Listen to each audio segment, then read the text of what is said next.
participar. Gracias, Mario, por tu estupenda apertura.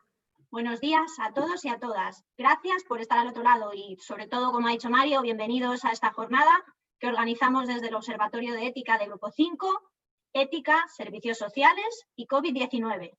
Esta no es la primera mesa que se realiza en España al respecto de ética y COVID-19, pero sí que hemos creído necesaria nuestra aportación, tanto por nuestra experiencia en el ámbito social y el trabajo que están realizando todos nuestros profesionales durante esta pandemia, como por la transversalidad de la ética en toda la organización. Trabajamos siempre con colectivos vulnerables y promovemos una atención centrada en las personas, en su capacidad de decisión, en el respeto a sus derechos, la aplicación de las actuaciones menos restrictivas de libertad posible. Y sí que hemos visto cómo en este tiempo de pandemia los principios de los que estaba hablando corren el riesgo de verse amenazados por primar la seguridad y la salud. Y hay medidas que han restringido los movimientos, que es parte de lo que vamos a hablar hoy. Pero también mencionaba hace un momento esa transversalidad de la ética en la organización, que queda patente y clara no solo con la existencia y la trayectoria del Observatorio de Ética que nos presentaba también Mario, sino también a través de los principios de intervención que estamos aprobando y que acabarán incorporándose en la organización dentro de muy poco, que tienen su aplicación directa en todas las personas vulnerables y que son, si cabe, más importantes todavía en estos momentos en los que la vulnerabilidad de la salud está en juego. Así que, siguiendo un poco con estas ideas, hoy vamos a tener la oportunidad de escuchar distintos enfoques de la ética en estos momentos con profesionales de larga trayectoria en su campo y para los cuales es la ética un eje central en el desempeño de su labor. Vamos a tener con nosotros a Joan Canimas, doctor en filosofía, experto en bioética y derecho y en ética aplicada a la acción social; a Antonio Martínez Maroto, ex jefe del área del Plan Gerontológico Estatal y experto en bioética; Ana Abad, directora del Centro de Día IEAS Latina; y Carlos Vaquero, que es el director del Centro de Día y Centro de Rehabilitación Laboral de Aranjuez. La dinámica de las mesas va a ser tal y como os lo cuento a continuación. Vamos a asistir a las 3 ponencias, cada una de ellas de aproximadamente unos 20 minutos. Y al final de las 3 habrá un espacio para preguntas también como unos 20 minutos más o menos. Para hacernos llegar las consultas, importante, en la parte inferior de la pantalla hay un pequeño icono de preguntas y respuestas en el panel. Nos encargaremos de recopilarlas todas y trasladarlas a los ponentes. Os animo desde aquí a todos, a todas, a que hagáis las preguntas que creáis oportunas y nosotros por nuestra parte haremos todo lo posible por recopilarles y darles respuesta. Y sin más, vamos a dar paso a la primera ponencia, la ética en los servicios sociales, perspectivas de futuro tras la crisis sanitaria, que va a estar a cargo, como decía hace un momento, de Joan Canimas, que es nuestro primer invitado.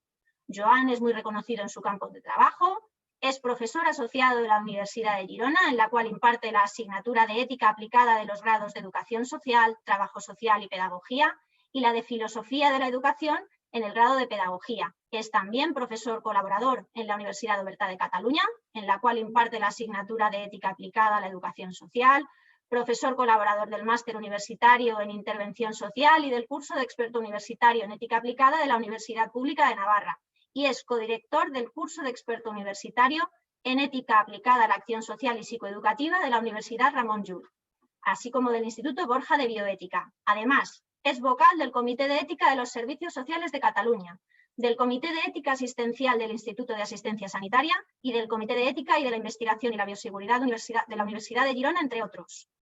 Buenos días, Joan.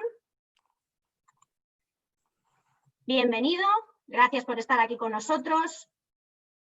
Dispones de 20 minutos, así que, por favor, adelante. El micrófono, Joan, tienes que conectarlo, por fin. Ahora sí. Empezamos bien ya. Empezamos estupendamente. Adelante. Muchas gracias por la invitación y buenos días a todas las personas que están conectadas. Espero que no haya problemas con la conexión. Hace un momento, cuando hemos hecho las pruebas, parecía que en algún momento se iba. He llamado a la compañía, me han dicho que la conexión es correcta, pero que en estos días a veces hay una sobreconexión de las líneas y que, bueno, por lo tanto, bueno, en todo caso espero que la conexión sea correcta. Bueno, en 20 minutos, que ya deben ser 19, es difícil decir algo nuevo sobre la situación del COVID, porque lamentablemente es el tema de actualidad y por lo tanto, podríamos decir, todas las mentes y todas las opiniones y todos los sociólogos y pensadores y personas y periodistas tratan esta cuestión y por lo tanto es difícil. Pero bueno, o sea, no solamente es casi imposible o imposible, voy a decir algo nuevo, sino que incluso muy difícil resumir lo que se está diciendo. Pero yo voy a utilizar, como hay palabras motores, las palabras apalabran mundo y nos permiten abrir mundo, yo para preparar esto he pensado, bueno, ¿y si dijésemos que el COVID no provoca ni una nueva normalidad ni rompe una normalidad, sino que tensiona la normalidad que teníamos? Bueno, yo creo que este apalabramiento, tensionar la realidad existente, nos posibilita pensar algunas cosas, que es lo que voy a proponer en estos minutos que me quedan. Creo que si hablamos de tensionar esta realidad, el COVID ha tensionado, permítanme, solamente os voy a ir citando, la política del espectáculo, de la cual no culpo a los políticos, ellos hacen bien su trabajo. Hacen un espectáculo y nosotros, los situacionistas ya lo habían hablado, en los 68, 67, ellos hacen bien su trabajo, hacen de la política un espectáculo porque no estoy diciendo que todo sea espectáculo, pero los votantes nos gustan los espectáculos y acabamos votando espectáculos. Por lo tanto, esto lo ha tensionado y hemos visto que con el espectáculo, en la política siempre nos habíamos jugado cosas muy serias, pero ahora esta seriedad de lo político nos afecta en nuestra propia salud y ahora empezamos a ver que la política lo que tiene que hacer es gestionar correctamente, en este caso, la pandemia. Y por lo tanto que el espectáculo si me permiten, de insultarse o los discursos o las falacias no nos sirven mucho. Aquí creo que habría una reflexión interesante, pero yo solamente voy a ir apuntando unos puntos. Por tanto, ha tensionado la política del espectáculo y nos la hace más evidente. También está clarísimo, en esto no tendría que insistir, que ha tensionado el sistema de salud. Por lo tanto, los recortes en salud, o es igual, no vamos a decir, incluso los recortes, en no disponer de una salud pública de calidad y de mucha calidad, pues esto ha tensionado. Y de golpe nos hemos dado cuenta que hay pocas camas de UCI, que los hospitales no, porque en todo caso que hay pocos recursos humanos y materiales y por tanto que la política ha dedicado pocos recursos a la salud pública. También ha tensionado el tema de la distinción entre la salud pública y la salud privada. Estamos viendo que algunos tienen problemas para recibir una atención médica, mientras que otra gente no tiene ningún problema. Los que pueden permitirse pagarse una sanidad privada. Por lo tanto, habría tensionado la poca dedicación de recursos a la salud pública y habría tensionado o habría hecho más evidente la distinción entre la sanidad pública y la privada. Creo que ha tensionado también el tema del urbanismo y la arquitectura. Pues no es lo mismo estar confinado en Nou Barris o en Leganés o en Getafe que estar confinado en otros barrios, ¿vale? Por lo tanto, vemos que hay la densidad demográfica de algunos barrios, esto ha tensionado y el proceso de contagio en algunos barrios ha sido mayor que en otros. Y repito, y también hemos visto que no es lo mismo estar confinado en zonas de mucha densidad que en otras zonas que no tienen densidad. O no es lo mismo estar confinado en un piso de 150 metros o de 200 o en una casa de 400 metros cuadrados con piscina y gimnasio que estar confinado en un piso de 60 metros cuadrados con 6 hijos y los abuelos. Ha tensionado, esto a mí me ha preocupado por el tema de ética de los servicios sociales, muchísimo la gente que ya estaba confinada. Hay gente que está confinada desde hace muchísimos años. Quizá las personas con discapacidad intelectual o física, con alta dependencia física, que viven en residencias, diríamos, en instituciones comunitaristas. Bueno, esta gente ya estaba confinada anteriormente, pero ahora o sea, el confinamiento ha sido enormemente mayor y aquellos profesionales que me escuchen y que trabajan en este sector todavía continúan confinados. O sea, las medidas de confinamiento, la limitación de derechos fundamentales que se produce en las personas con discapacidad intelectual o física que viven en ámbitos residenciales es de Tribunal Constitucional. Nadie ha llevado al Tribunal Constitucional las medidas de confinamiento que se están produciendo por los profesionales. No estoy, evidentemente, culpando a los profesionales que hacen lo que pueden, ¿no? Pero o sea, con los recursos que tienen en espacios comunitaristas para proteger a personas de especial vulnerabilidad, se ven obligados a una limitación de derechos fundamentales brutal que ningún ciudadano sin discapacidad física e intelectual aceptaríamos. Y se está produciendo.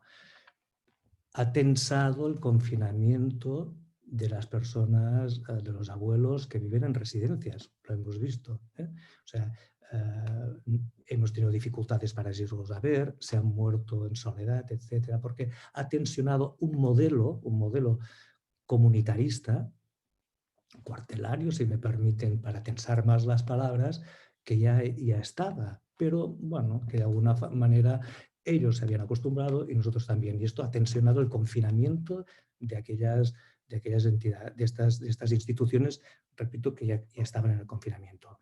Ha tensionado también la distinción entre el trabajo del talento, que o podemos hacer por teletrabajo, como estoy yo haciendo ahora, del trabajo del cuerpo.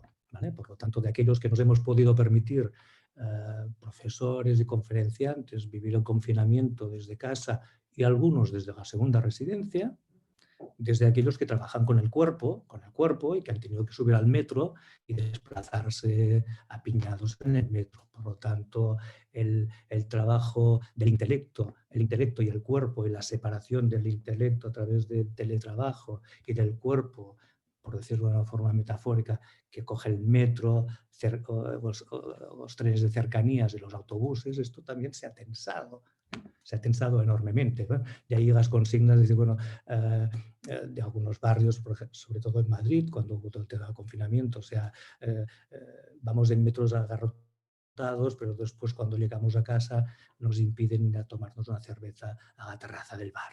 ¿Vale? Esto se ha tensado. El tema de educación también ha sido tensado enormemente, ¿no? En la educación hemos visto las ratios elevadas de profesores, alumnos, una arquitectura de escuelas y de universidades e institutos, una arquitectura nefasta a nivel de presupuesto, no me pongo con los arquitectos, hacen lo que pueden con el terreno que les damos, ¿no? Pero hemos visto que la educación, que sería un factor importantísimo como la salud, con una buena calidad de ratios de profesores, con edificios arquitectónicos que deberían ser una maravilla, esponjados, vamos a decir, con grandes espacios, no solamente con espacios arquitectónicos grandes y aulas grandes y bibliotecas grandes, sino con patios y tal así, que podríamos hacer las clases todavía hace buen tiempo pues en el patio. Bueno, nos hemos encontrado que son unos patios pequeños, con unas aulas pequeñas, con unas ratios elevadas. Ha tensado esta cuestión. Y podría ir continuando, y lo dejo aquí porque se me va a pasar el tiempo y quería abordar algunas otras cuestiones. También ha tensado y acabo las relaciones internacionales. Parecía que no había fronteras, que todo tendía a tal y que la cuestión era quitar fronteras. Y lo primero que hemos hecho, los estados nacionales han vuelto a cerrar fronteras. Y cada uno gestionando su propio territorio. Y ya no digamos el tema de las relaciones internacionales, donde los países pobres tienen un índice elevadísimo de contagios, y veremos lo que pasará con el tema de la vacuna. Esto será increíble. O sea, cuando lleguen las vacunas tendremos un tema de racionamiento. Habrá, si es que llega la vacuna, habrá, hasta que el sistema productivo no pueda realizar las vacunas para todos los ciudadanos, bueno, como ustedes saben, se está ya produciendo compras de la vacuna que aún se tiene que descubrir. Por lo tanto, los estados ricos ya están comprando las vacunas. Por lo tanto, es evidente que cuando haya el remedio, pues los pobres, la tensión entre ricos y pobres en nuestros mismos países y la tensión entre países ricos y países pobres se va a agudizar, que ya existía. Los pobres se mueren más que los ricos. Pero bueno, ahora va a ser, en esta tensión se va a hacer mucho más evidente. Terminaría esto, esta tensión, este tensionamiento respecto a la realidad. Después, a nivel filosofía, que es el que a mí me interesa especialmente, bueno, ha hecho evidente una cuestión que en filosofía política llevábamos mucho tiempo. A mí me interesaba mucho lo que Adela Cortina, y en filosofía se suele decir Londres, Atenas, Jerusalén. Hay como tres grandes teorías del hecho político y moral, ¿no? ¿Por qué tiene que haber ley? Aunque sea la ley moral o la ley civil, la ley política, no civil política. Bueno, Londres es Hobbes, ¿no? Y Hobbes tiene que haber la ley porque el otro es alguien que me amenaza. El otro es alguien que me amenaza y es alguien del que tengo que protegerme y por lo tanto la ley me protege del otro. Atenas, más aristotélico, es hay ley moral porque yo tengo responsabilidad. Y por lo tanto, casi sería lo de Kant, la ley moral habita dentro de mí, yo soy responsable de mis actos y esta filosofía política, incluso ética, sería el tema de las virtudes. Por lo tanto, la ley no es algo que me protege del otro, sino que la ley moral que habita en mí, de ahí la importancia de la educación, es una responsabilidad que tengo respecto al otro, en tanto que ciudadano. Y Jerusalén sería el tema del Nuevo Testamento, ¿vale? El otro no es alguien del que me tengo que proteger, sino del que tengo responsabilidad como Atenas, pero introduciendo una cuestión importantísima, muy interesante, ¿no? El otro es un hermano mío, no solamente del cual no tengo que protegerme, sino del cual tengo responsabilidades y tengo que amar, que estimar, que amar. ¿Vale? Estos tres fundamentos de la ética, de la filosofía política y de la ética han estado ahí, pero sabíamos clarísimo que la que dominaba era Londres, era Hobbes. Somos hienas que nos comemos los unos a los otros, en el capitalismo esto estaría clarísimo, por lo tanto ahí el Estado y la ética es aquello que nos contiene. Bueno, esto se ha hecho evidente. Esto se ha hecho evidente en lo que se ha llamado la policía del balcón, ¿no? O el vecino que te insulta, o el otro es alguien, porque no llevas mascarilla, el otro es alguien de que te tienes que proteger, ahora muy evidente, porque a lo mejor lleva el COVID en su sangre y en su aliento y le tengo que proteger. Bueno, yo creo que esta filosofía política se ha hecho evidente que tiene muchísimas ramificaciones. Después lo comentaré brevemente, ¿no? Pero en filosofía después tendría muchísimas ramificaciones. Esto, vuelvo a repetir, Hobbes o Londres, Atenas, la virtud, la responsabilidad personal, Jerusalén, la responsabilidad respecto al otro. Ya no es la responsabilidad que yo tengo conmigo mismo, sino el otro, la parábola del buen samaritano, el otro que reclama mi atención y mi respuesta y mi amor. En filosofía política hay una discusión muy interesante, que yo aquí no, evidentemente solo la cito, que es el tema de la biopolítica, el biopoder. ¿Vale? Esto, muchísimos filósofos ahora están hablando sobre esto. De nuevo, la biopolítica y el biopoder, que al menos desde Foucault había sido una cuestión muy importante en el siglo XX, pues ahora XXI, y ahí hay reflexiones muy interesantes de Roberto Espósito, etcétera, sobre el tema de la biopolítica y el biopoder. Y cómo esto que veníamos diciendo, el COVID lo tensiona enormemente e introduce factores nuevos que no estaban en la época anterior y que, más que de nuevos, yo creo que son de reforzamiento de aquello que ya estaba anunciado. Bueno, una tercera cuestión que tiene que ver con la trilogía esto de Atenas y Jerusalén y Londres, creo que es el tema de la inmunidad de grupo. Ahí hay después ya distintas filosofías, ¿no? La inmunidad de grupo, que decían, o de rebaño, a costa de los más vulnerables, o sacrificarnos, por decir así, sacrificarnos nosotros y sacrificar incluso la economía, ¿no? Por solidaridad o por responsabilidad o por amor al otro vulnerable. Bueno, ahí hay una tensión. Tenemos a Trump, para hacerlo de una forma muy simple, a Trump, que diría es Hobbes, ahí todos nos comemos los unos a los otros, y para algunos políticos, y cuantas menos leyes, mejor. Por lo tanto, hay inmunidad de grupo, esto es una tontería, aquí si eres fuerte y te hagas y te salvas, y en todo caso habrá algunos cuantos que se morirán, pero bueno, la economía del país lo exige. Por lo tanto, esta filosofía política, que sería el fundamento, el constitucionalismo, sería incluso preconstitucional, ¿no? Vamos a montar la Constitución y las leyes, ¿cuál va a ser el fundamento? ¿El otro quién es? ¿Alguien de cual nos tenemos que proteger o alguien a quien tenemos que responder adecuadamente? Creo que ahí el tema de la inmunidad de grupo, esta discusión es muy interesante, y en el sustrato está esto. Tenemos, pongo dos ideas más, ya termino este segundo apartado de lo que ha tensionado en el mundo de la filosofía. Si el primero lo que ha tensionado en el mundo de la realidad, el segundo sería lo que ha tensionado en el mundo de la filosofía política y ética o moral. El triaje, esto ha sido increíble, ¿no? El triaje a la hora de establecer los criterios de las UCIs, las camas. Tenemos pocas camas, tenemos mucha demanda, por lo tanto debemos racionar un bien escaso que son las camas de la UBI. Aquí se ha tensionado, bueno, río porque no es una risa, porque es trágico, ¿eh? Se ha tensionado, pues, ¿qué vamos a utilizar?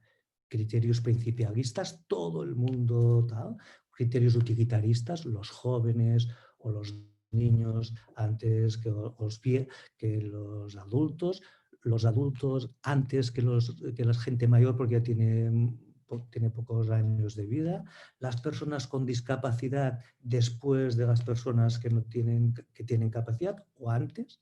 Ahí las grandes familias éticas que de alguna forma han estado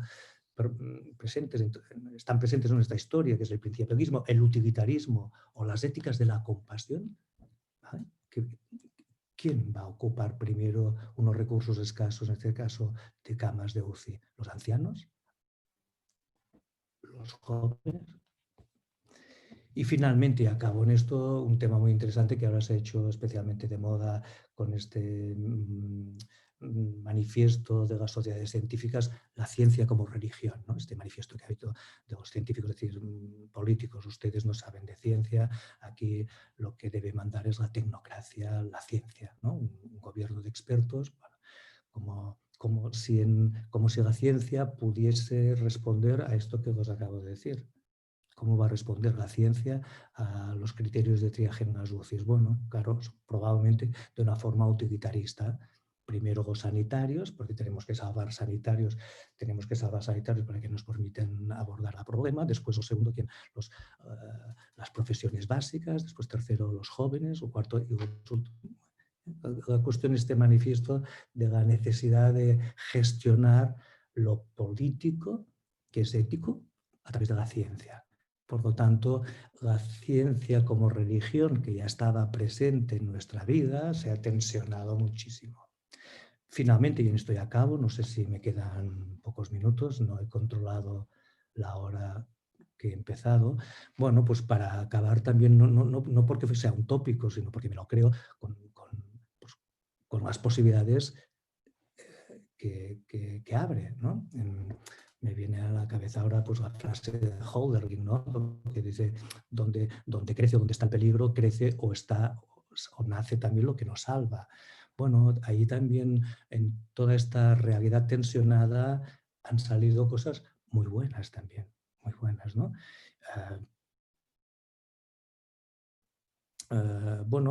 Primero todas, se suele decir, ¿no? El voluntariarismo y la dedicación de sanitarios, servicios sociales, tantos profesionales, panaderos, repartidores, y de iniciativas de solidaridad, de gente, me acuerdo al principio, pues de asociaciones que empezaban cuando no había mascarillas, pues que se juntaban señoras y señores, hombres y mujeres en unos talleres y fabricaban mascarillas para hospital, porque no había, ¿no? Y cuántas, o sea, no solamente los profesionales que han dedicado muchísima vocación y están dedicando a su trabajo, sino también iniciativas privadas, iniciativas personales de personas que se juntan y que, por lo tanto, también esto ha mostrado lo bueno, ¿no? También la solidaridad que en momentos determinados se establece. Ha mostrado también pues, cuestiones, pues, ¿por qué no? Pues que el mundo puede parar. ¿no? Yo me acuerdo cuando era jovencito, en la universidad que habían unas pintadas de anarquistas, ¿no? Que decía, párate el mundo que me apeo, ¿no? Que me hacía, tenía 22 años, así, yo estudiaba en la Universidad Autónoma de Barcelona y había una pintada que decía, párate el mundo que me apeo. Bueno, el mundo, si no fuese por la tragedia de la gente que ha muerto y que está muriendo y de la gente que está perdiendo el trabajo, todo lo que he dicho al principio, o sea, sin quitar la gravedad de la situación, también se apuntan luces, ¿no? Y esto, que el mundo puede parar, que el pan es muy importante y que a lo mejor la gran superficie donde venden superficialidades que contaminan y que exponen el planeta, pues que a lo mejor no, que hemos visto, ya sabíamos que no eran absolutamente necesarios, pero ahora hemos visto que podíamos vivir sin estas, si me permiten la expresión, sin estas tonterías. No podemos vivir sin estas tonterías, pero no podemos vivir sin el panadero, sin el médico y sin el maestro y sin el repartidor, ¿vale? Bueno, el tema del turismo, de los viajes, esto de redescubrir nuestro propio territorio. Hemos visto que para ser feliz y para disfrutar y para descubrir cosas nuevas no hace falta que nos vayamos a la otra punta del mundo con aviones, con contaminación, con este movimiento enorme, este mundo que parece, pues sí, se ha parado y hemos visto que podemos pasar unas buenas vacaciones pues cerca de casa. Creo que ahí también, por lo tanto, esta tensión, evidentemente yo he hecho más hincapié en lo trágico que nos ha mostrado, pero es una tensión que ha tensionado cuestiones que de alguna forma también sabíamos y que ahora se han hecho evidentes, que son bueno, repito este verso de Hölderlin que me gusta mucho, ¿no? Donde crece el peligro, crece también lo que salva. Y evidentemente ha sido y es una tragedia, sobre todo para algunas personas, para otras no. Para aquellos que han tenido la suerte de no tener ningún familiar que haya enfermado o muerto, y para aquellos que tienen o que tenemos la suerte de tener unos recursos económicos que nos permiten comer cada día y vivir en una casa decente. También, porque decía, aparte de esta tragedia nos ha abierto luces de esperanza de un mundo que sería posible, que yo, lamentablemente, es una mala manera de terminar, creo que veremos qué pasa, ¿no? No sabemos cómo va a terminar todo esto, es un imponderable, cualquier forma prospectiva es difícil, pero si pasase, creo que somos, si me permiten la expresión, bastante tan zoquetes que vamos a recaer en lo anterior. Espero que produzca Joan, te corto ¿Sí? un pelín, que Vale. vamos, Sí. para que Esto. podamos ir terminando, si te parece. Sí. Solamente decir que en al menos que nos sirviese para estas cuestiones corregirlas, estas pequeñas que yo he dicho. Pero repito, quería terminar de hecho con un canto de esperanza, pero creo que si todo esto pasa, volveremos a tener aviones viajando de arriba para abajo, toda esta vorágine de expoliación del planeta, donde el tema del calentamiento del planeta, que es otra pandemia, que la tenemos ahí, esta es mucho más, no diré mucho más seria, pero parecería ser que es mucho más trágica, nos está anunciando. Y muchas gracias por la atención. Muchas gracias a ti, Joan, y de verdad, estupendo. Muchas gracias por tu presentación, por todo lo que nos has contado. Yo creo que has abierto preguntas que son muy importantes, que son muy interesantes. Has planteado no la existencia de una nueva normalidad, sino el tensionado de una realidad existente y cómo eso ha afectado al confinamiento de los ya confinados, cómo ha habido una necesidad de sacrificio y cómo la posición de los colectivos más vulnerables en esa selección ante recursos sanitarios escasos también ha supuesto un tensionado de nuestro sistema sanitario y de nuestra sociedad en general. Creo que son cosas muy importantes de las que seguiremos hablando y me imagino que habrá bastantes preguntas, así que te emplazo por favor a que te quedes con nosotros hasta el final y volvemos a hablar en un ratito. ¿Vale? Gracias. Muchas gracias, Joan. A ti. Buena mañana. Y seguimos con nuestros invitados. Vamos a dar paso ahora a Antonio Martínez Maroto, quien nos va a hablar hoy de aspectos ético-jurídicos en la atención gerontológica en tiempos de COVID. Antonio es licenciado en Derecho y Criminología y máster en Bioética. Es jurista especializado en temas de personas mayores. Forma además parte de los comités de bioética del Hospital Universitario Puerta de Hierro, de los Religiosos Camilos, de Ilunión de la Fundación 11 y de Mensajeros de la Paz. Y tiene experiencia en docencia, especialmente en posgrado en distintas universidades. Ha sido además jefe del área de envejecimiento activo del INSERSO, del Ministerio de Sanidad, y colabora con Fundación Pilares, el Grupo Lidea, la Cátedra de Bioética de la Universidad de Comillas y el Foro de Justicia y Discapacidad del Consejo General del Poder Judicial. Y algunas publicaciones como Gerontología y Derecho y temas ético-jurídicos y enfermedad del Alzheimer. Buenos días, Antonio. Bienvenido a esta jornada del Observatorio de Buenos Ética. días, bien hallados, como se suele decir. Buenos días a todos y a todas las que nos estén escuchando. Te cedo la palabra, tienes 20 minutos, así que adelante, por favor. Tengo el reloj aquí delante y espero no pasarme. Si me pasara, pues me cortas rápidamente. En primer lugar, agradecer al Grupo 5 que haya querido contar conmigo en esta webinar, donde bueno, pues se va a debatir o se va a hablar por lo menos de temas que están de plena actualidad y yo creo que conviene airearlos y verlos desde distintos puntos de vista. Por lo tanto, agradecido y especialmente a Ana y a Nines, que son con las que he contactado fundamentalmente.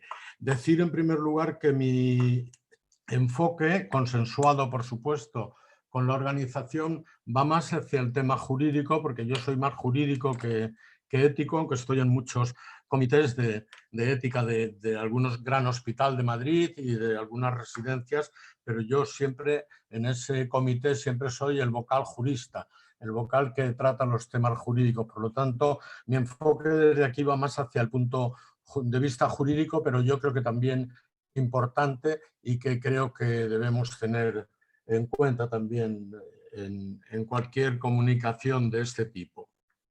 Empezaré diciendo que esta gran pandemia que nos afectó o que afectó más a unas personas que a otras, a unas ha afectado de manera letal y a otros pues nos ha afectado por otra parte, desde el punto de vista emocional o desde cualquier otra faceta. Esta pandemia, vuelvo a repetir, empezó sacando a la visibilidad general de toda la ciudadanía el tema de las personas mayores, lo cual dentro de algo que es malo ha sido bueno, porque se ha visualizado mucho más, se ha hablado mucho más en tertulias de televisión, en artículos en los periódicos, en conversaciones diarias, se ha hablado mucho más de las personas mayores. Dicho esto, advertir también, y sin entrar a fondo, que esta gran pandemia se expandió informativamente hablando de manera nefasta.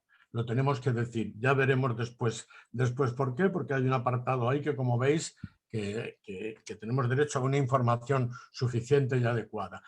Pero de esto hablaremos inmediatamente después. Pero la expansión de la información no fue en ningún momento adecuada y hubo una ignorancia general del tema. En segundo lugar, se pasó al miedo. Hubo unos meses, o por lo menos un mes, en donde las personas mayores tuvieron muchísimo miedo. Hasta tal punto que hubo personas mayores que se cayeron, tuvieron un pequeño accidente, deberían haber ido a urgencias a un hospital y a mí me han comunicado en algunos momentos los hijos o las hijas que no han podido convencer a su padre o a su madre para que fuera a un servicio de urgencias en un hospital porque veían aquello como tan peligroso como llamar a las puertas del infierno. Era ir a contagiarte y a morirte sin más por el mero hecho de acercarte a arreglarte un hueso que se te había roto en una pequeña caída.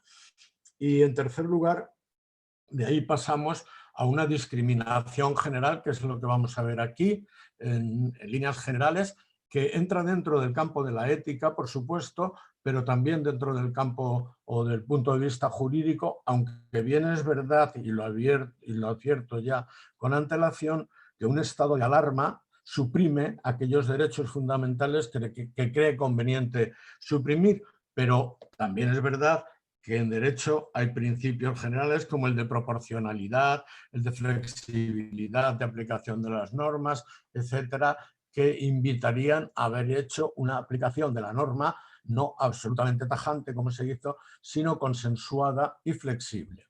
Dicho esto, ¿qué derechos fundamentales se tocaron al principio de la pandemia fundamentalmente? Pues el derecho a una información suficiente y adecuada.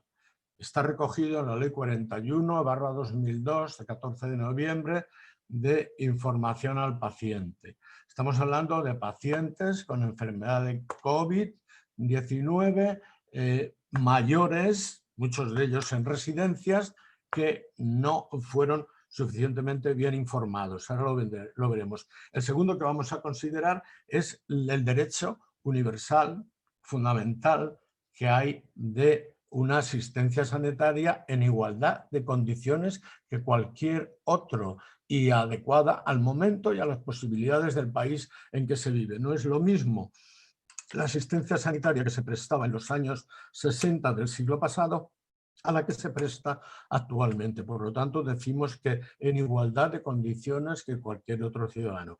Y en tercer lugar, el tercer derecho que realmente sufrió limitaciones importantes, exageradas y que han traído consecuencias también importantes en detrimento de la salud psíquica, sobre todo de las personas mayores, es el derecho a la libertad de movimientos, consagrado también en la Declaración Universal de Derechos Humanos, en la Constitución Española y en leyes particularmente determinantes que veremos después. La siguiente, por favor. Dicho esto, vamos a analizar brevemente, ¿no? Las diapositivas que traigo es simplemente para seguir mejor o de forma más adecuada lo que estoy diciendo, pero son mínimas, no me voy a extender mucho en eso, aparte de que el tiempo tampoco me daría.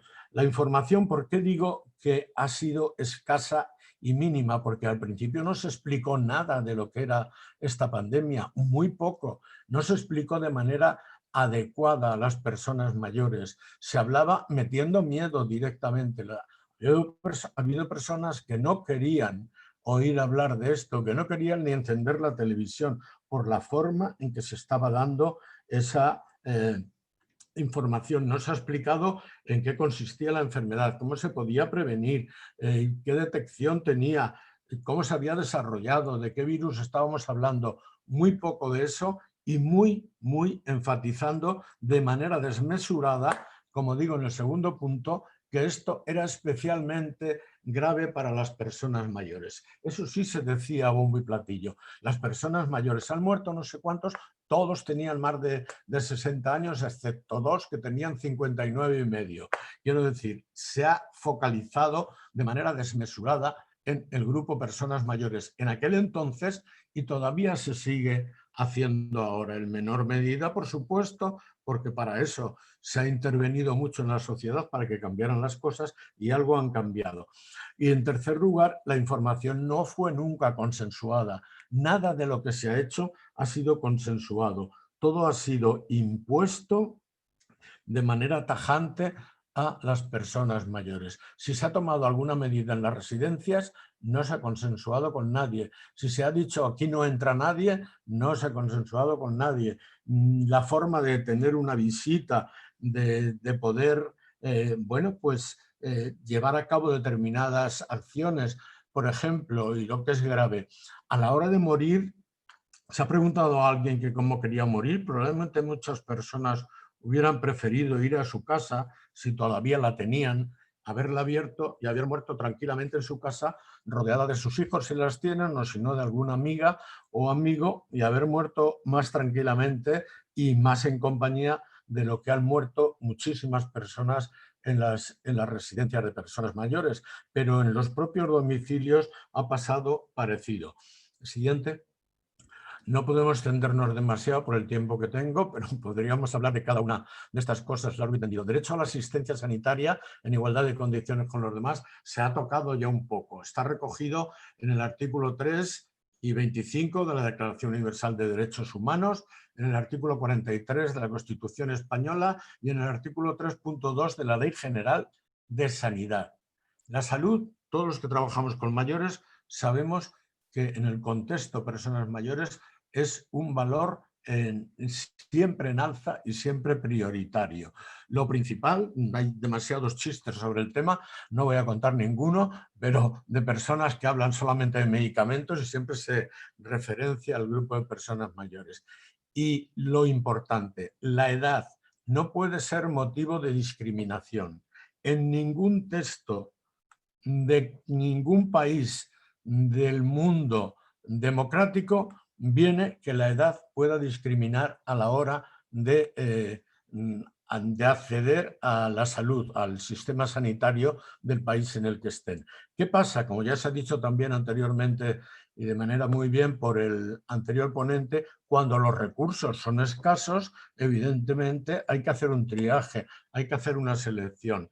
Pero esa selección se debe hacer siempre por motivos médicos, por motivos clínicos, nunca por la edad que uno tenga. Y acordaos que las cosas se nos olvidan muy pronto, pero al principio se dijo claramente que los mayores de 70 no tenían acceso a un respirador, a una UCI, porque estaban colapsadas. Pero claro, estaban colapsadas por la generación de personas de 40, 50 años, que esos no tenían mayor problema, se podían haber quedado probablemente muchos de ellos en su casa, pero estaban colapsadas por estas personas y los mayores de 70 no podían ir. Cuando vieron que esto era un escándalo, pasaron la edad a 80 y después finalmente tuvo que sacar una nota el Ministerio de Sanidad para decir que se recibiera a todo el mundo sin tener en cuenta la edad que pudieran tener.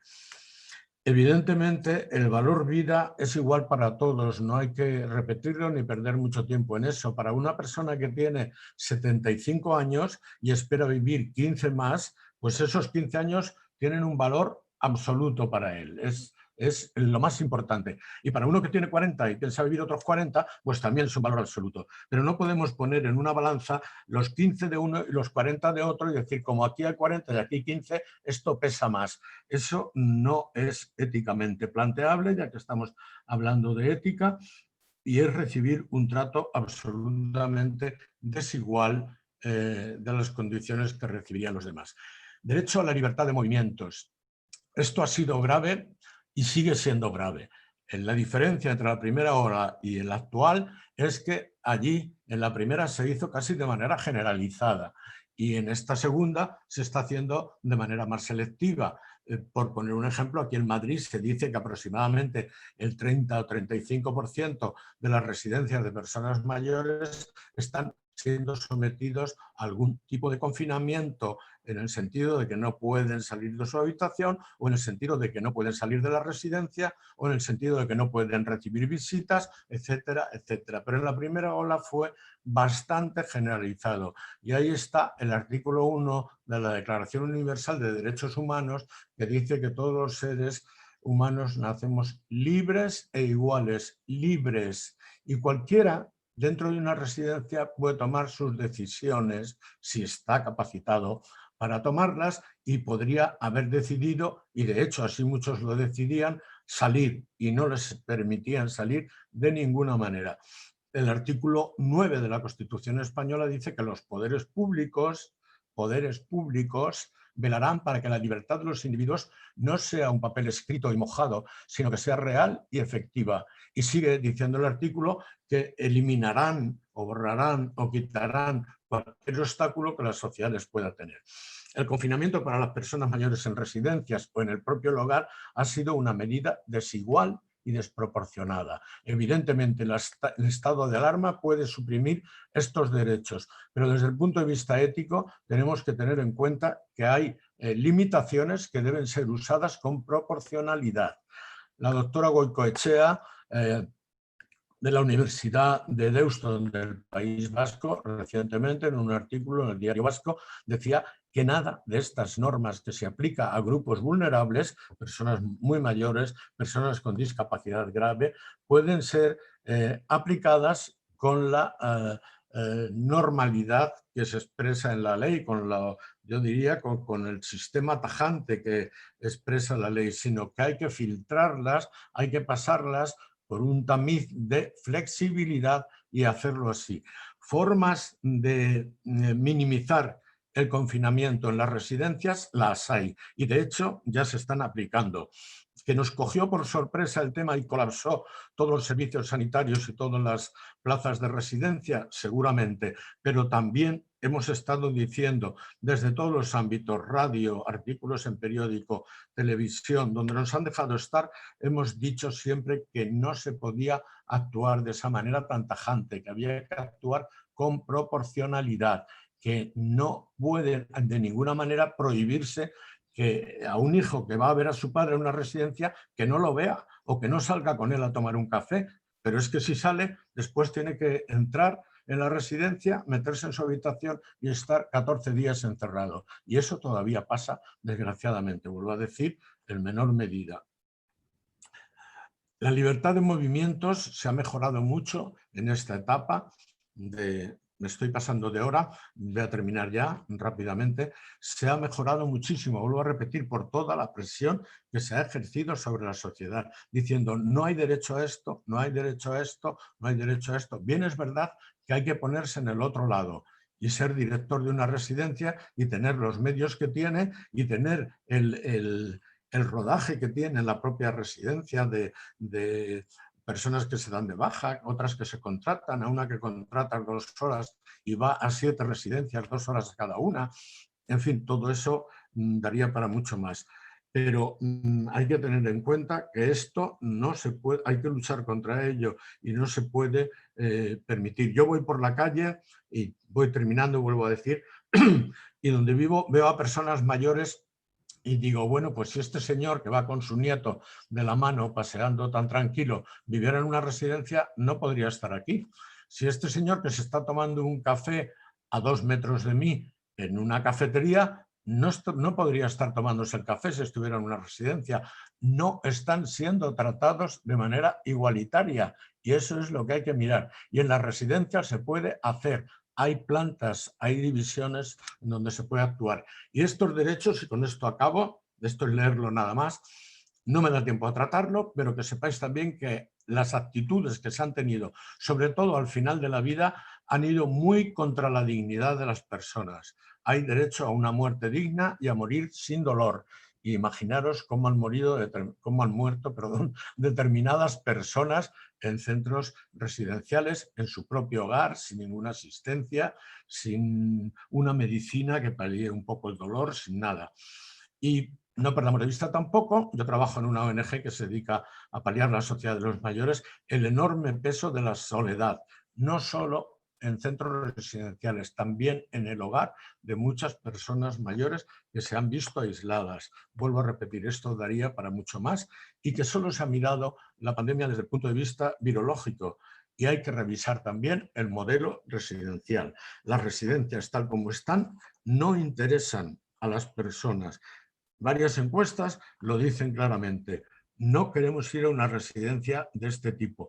Hay que pensar en otro tipo de residencias, de modelo residencial, donde quepan todos y puedan desarrollar su vida. Las residencias deben ser centros donde ir a vivir, no centros donde ir a morir. Entonces todo esto lo tenemos que tener un poco en cuenta. Perdón por haberme pasado y muchas gracias por haberme dejado hablar. No sé si esto dará para después comentar más cosas, pero de cualquier manera, en la medida en que yo pueda, tenía una reflexión ética al final que me la ahorro, porque tenía que de cualquier manera que yo pueda responder algunas dudas de las que tengáis, estoy a vuestra disposición. Muchas gracias, Nines, por todo. Gracias. Gracias a ti, Antonio. Ha sido perfecto con el tiempo, así que ni te preocupes en absoluto. No. Has comentado cosas y has abierto reflexiones importantes. Mencionabas la importancia del valor vida. y que el hecho de vivir en un recurso habitacional o que determinados colectivos tengan cierta vulnerabilidad no debe ser nunca un motivo de discriminación, porque la salud es un valor básico. Mencionabas además el énfasis en el miedo y la imposición de esas medidas que han sido lo que han restringido los derechos. Nos dabas una perspectiva desde un punto de vista jurídico basado en esa experiencia estupenda que tienes y en la parte más ética, así que yo estoy segura de que van a salir preguntas y podremos comentarlo luego.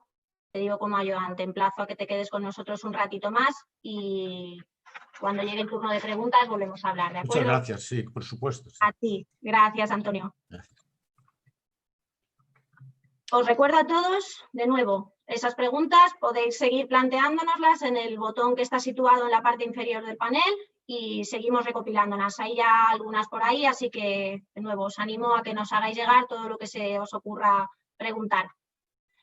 Y damos paso ya a la última intervención, titulada Truco o trato, la ética en la salud mental comunitaria, que va a estar a cargo de Ana Abad y Carlos Vaquero. Ana Abad es terapeuta ocupacional y es actualmente la directora del Centro de Día y Equipo de Apoyo Sociocomunitario de La Latina, que pertenece a la Red Pública de Atención Social a Personas con Enfermedad Mental de la Comunidad de Madrid y que está gestionada por Grupo 5. Ana define su intervención desde una visión de la persona con sufrimiento mental como experta de vida y aprendiendo desde el saber profano. Carlos Vaquero, que será su compañero y quien esté con nosotros en la presentación, aunque Ana estará también en el turno de preguntas, Carlos es psicólogo, es actualmente el director del Centro de Rehabilitación Laboral y Centro de Día de Soporte Social de Aranjuez, pertenecientes ambos a la Red Pública de Atención Social a Personas con Trastornos Mentales Severos y Duraderos de la Comunidad de Madrid. Ana y Carlos, ¿estáis por ahí los dos? Aquí estamos. Hola, Carlos. Pues nada, bienvenido. Te dejo el tiempo para ti y hablamos dentro de un momentito, ¿de acuerdo? Perfecto. Voy a compartir pantalla a ver si... Aquí está.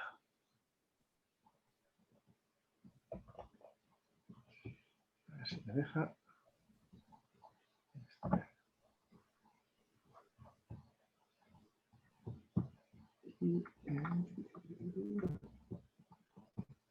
Ahí está. Bueno, pues lo primero, buenos días a todos y a todas. Quería agradecer a los organizadores de esta jornada la invitación que nos hicieron a Ana y a mí para compartir la experiencia de la intervención comunitaria en tiempos de COVID, ¿no? que desarrollamos desde los centros públicos de atención social a personas con trastornos mentales graves, que gestiona Grupo 5.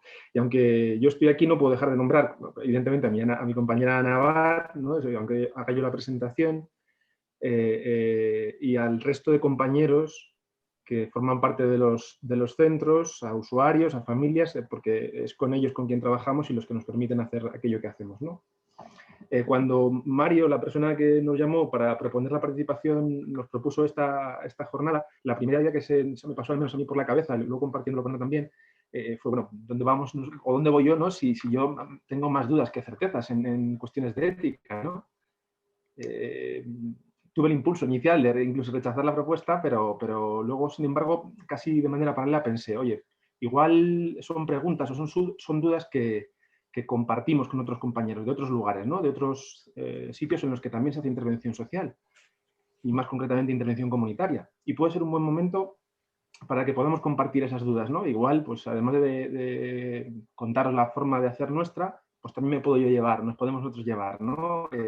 Alguna duda menos, ¿no? Desde luego con las participaciones de tanto Joan como Antonio, algunas dudas más salen, pero alguna certeza también sí que se recoge. Entonces, desde ese punto de vista un poco más egoísta, de llevarnos un poco más respuestas, pues le dije que sí, que adelante y que contara con nosotros. Entonces, pues bueno, preparando lo que quería compartir con vosotros, lo primero que planteé, pues es evidentemente una pregunta, ¿no? ¿Qué objetivos tenemos en los centros de atención en nuestro quehacer diario? ¿Qué nos planteamos en los centros con las personas que acuden a estos lugares, ¿no? Somos lugares de cuidados en los que ayudamos a las personas atendidas a resolver sus problemas, a reducir su sintomatología, adquirir habilidades sociales, a mejorar sus actividades de la vida diaria, a adquirir competencias de búsqueda de empleo, a recuperar su red social, a un montón de cosas, un largo etcétera, ¿no?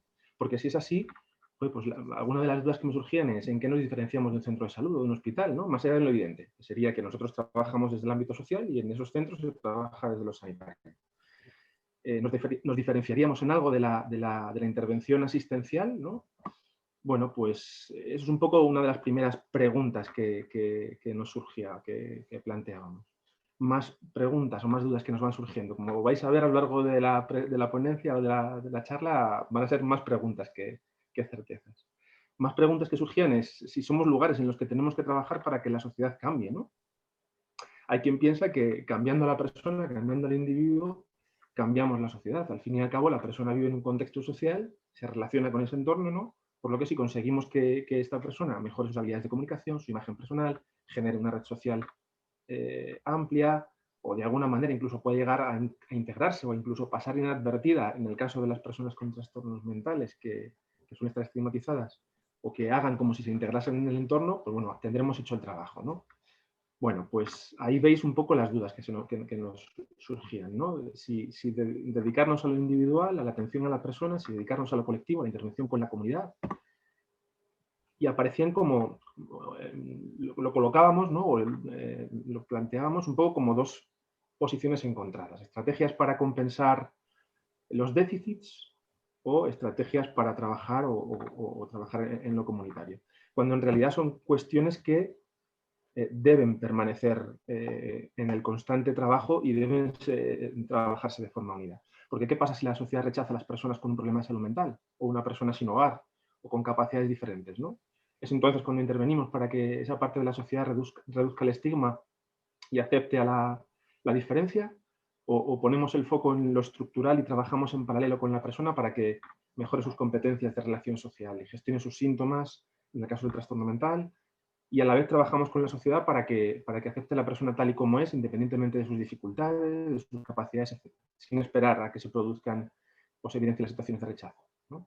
Desde nuestro punto de vista, tiene más sentido hacerlo, ¿no? de la segunda manera, ¿no? Sobre el papel es el objetivo que se persigue, ¿no? Este círculo, ¿no? El trabajar con los déficits para compensar déficits individuales, para potenciar las capacidades individuales a su vez, pero también para compensar déficits comunitarios y potenciar las oportunidades que esa comunidad, que el entorno nos ofrece, ¿no?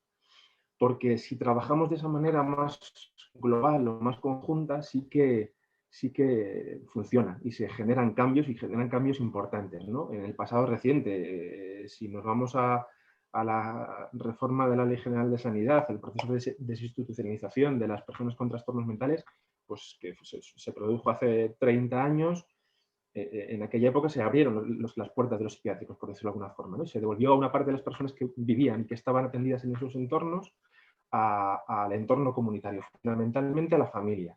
Sin embargo, no se había preparado ni en la comunidad ni en las familias para recibir a esas personas, con lo cual, pues bueno, por fortuna, pocos años después se creó la red para la que nosotros trabajamos y que vino a dar cobertura a esas necesidades de atención social, ¿no? A pesar de todo eso, ya que es una red en la Comunidad de Madrid que funciona de una manera bastante interesante y bastante positiva, y se obtienen resultados muy, muy positivos de integración y de integración social, sí, aún estamos en un proceso de conseguir sociedades inclusivas, ¿no? A modo de ejemplo, en la red de atención para la que nosotros trabajamos, aún a día de hoy, en lugares puntuales se tienen que tener en cuenta en qué zonas se abren los centros, pues porque sí hay situaciones de rechazo, ¿no? Que ponen en riesgo en muchos casos, en algunos casos cada vez menos, por fortuna, que estos centros se abran. Yo me preguntaba si hoy en día nos sucedería lo mismo si sabemos que están construyendo al lado de nuestra vivienda o al lado del cole de nuestros hijos un hospital o un centro de atención a personas con COVID. Bueno, pues igual tendríamos ahí también nuestras reticencias, ¿no? Y este tipo de cuestiones yo creo que son las que nos traen, ¿no? Y evidencian hoy la necesidad de seguir trabajando y haciendo una intervención comunitaria. Y esta intervención yo creo que necesita, hablando de cuestiones ya más éticas, ¿no? Que los profesionales seamos agentes de transformación social. No debemos solamente ser profesionales, sino creernos lo que hacemos y tratar de ser ese tipo de agentes de cambio, ¿no? Esto supone que, como planteaba Martín Baró para los profesionales de la psicología, pero que yo creo que es aplicable a todas las personas que trabajan en el ámbito social, debemos tener un compromiso crítico. un compromiso crítico hacia la intervención que desarrollamos y que es algo que aparece recogido en los códigos deontológicos de algunas profesiones sociales, por no decir todas, pero las que yo he estado revisando un poco, la de psicología, trabajo social, educación social, por ejemplo. Pero también debemos tener ese compromiso, como decía Martín Baró, hacia las personas con las que trabajamos, ¿no? Esto supone ser inconformistas, supone buscar la mejora constante de la persona, también de nuestro trabajo. Por eso las profesiones vinculadas a la intervención social requiere que tengamos una capacidad de reflexión constante, muy importante además. Cuestión que, por cierto, también se recoge en los códigos deontológicos, ¿no? Hablando de cuestiones éticas. Por ejemplo, el artículo 8 del Código Deontológico de Educación Social habla explícitamente, ¿no?, de la necesidad de reflexionar y de dar vueltas sobre aquello que hacemos y el trabajo que realizamos en nuestro día a día. Esa capacidad reflexiva constante tiene para mí una gran virtud, que es el examinar constantemente el quehacer diario, ¿no? Que aquello que hacemos se revise de manera rigurosa y de manera periódica para hacerlo lo mejor posible cada vez, ¿no? Y creo que esos procesos de reflexión deben ser compartidos con los propios equipos de trabajo, con los propios profesionales, y en la medida de lo posible no podemos dejar de lado a las personas que se atienden, ¿no? Hablaba Antonio en la ponencia anterior que no se les ha preguntado a los mayores de qué manera querían fallecer, ¿no? Cuando se sabía que ese momento estaba cerca. Pues yo creo que, bueno, es una cuestión que debemos tener en cuenta para que nuestro trabajo sea de calidad cada vez mayor, ¿no? Sin embargo, esa capacidad reflexiva también tiene sus aristas, ¿no? Y tiene algunos de los riesgos, pues porque en ocasiones nos puede llevar, como hizo un compañero nuestro del centro, a inventar cada día la rueda, y eso yo creo que es un riesgo.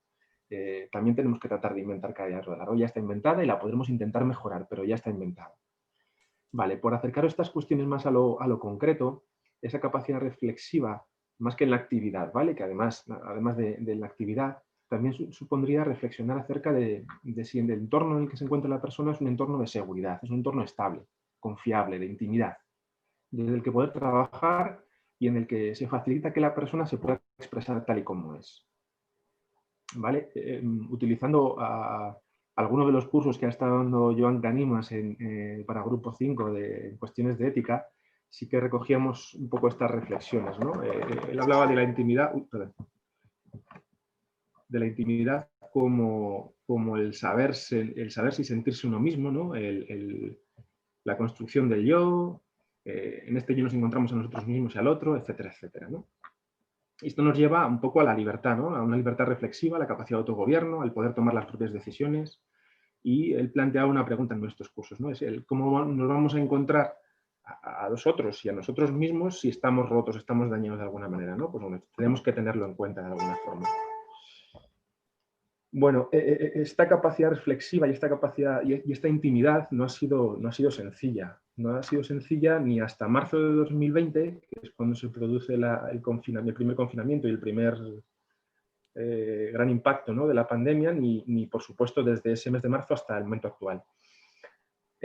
No resulta difícil encontrar entre los profesionales que sin querer depositamos, ¿no?, por incluirnos, ¿no?, y no dejarnos fuera, ¿no?, de esta situación. El depositarnos en la tarea y en el otro, o el depositar nuestros propios temores, ¿no?, nuestras ansiedades disfrazadas de preocupación o de cuidado.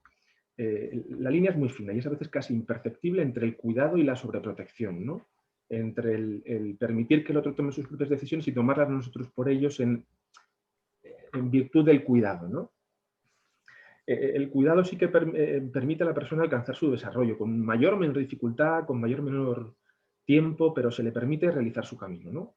Sin embargo, la segunda, la sobreprotección, busca la seguridad y el control de la situación cuando esta no depende, yo creo, de los profesionales, ¿no? Ni siquiera depende de la propia persona. Entramos ahí en una falsa sensación de control de nuestra propia vida, ¿no? Una falacia de la que hablaban antes los anteriores ponentes, ¿no? Es una falacia de control. Necesitamos para poder sobrevivir, yo creo, a nivel emocional y mental, esa necesidad o esa falacia de control, pero la realidad nos devuelve, que lo acabamos de vivir durante el presente año, que ese control se desmorona sin que podamos hacer prácticamente nada por evitarlo, casi con un chasquido, ¿no? Por eso yo creo que debemos confiar en que la persona con la que trabajamos utiliza aquello que le ofrecemos como buenamente puede, o en el mejor de los casos como quiere, que también es algo que creo que es interesante. Y resulta necesario, yo creo, que seamos capaces de dejar reposar las intervenciones que realizamos, ¿no? Como si fuésemos pasteleros, ¿no? Que están horneando un pastel y después de horneado nos lo podemos comer calentito, que seguro que estará rico, pero es probable que si nos lo comemos nos siente bastante mal. Las intervenciones en lo social necesitan también ese reposo del tiempo, ¿no? Para que la persona sea capaz de asimilar aquello que se ha trabajado, y para eso necesitamos saber esperar, necesitamos brindar ese periodo de espera y que la persona, si quiere, lo pueda compartir con nosotros. Pero habrá ocasiones en las que serán otros profesionales, en otros recursos, en otros lugares, los que disfruten del resultado de las intervenciones que hemos realizado. A mí se me viene a la cabeza, yo al trabajar en dos centros, un centro de día y un centro de rehabilitación laboral, son perfiles muy diferentes. Y recuerdo una mujer que pasó por el centro de día hace ya unos años y con la que se pudo trabajar poco por la situación en la que se encontraba en ese momento.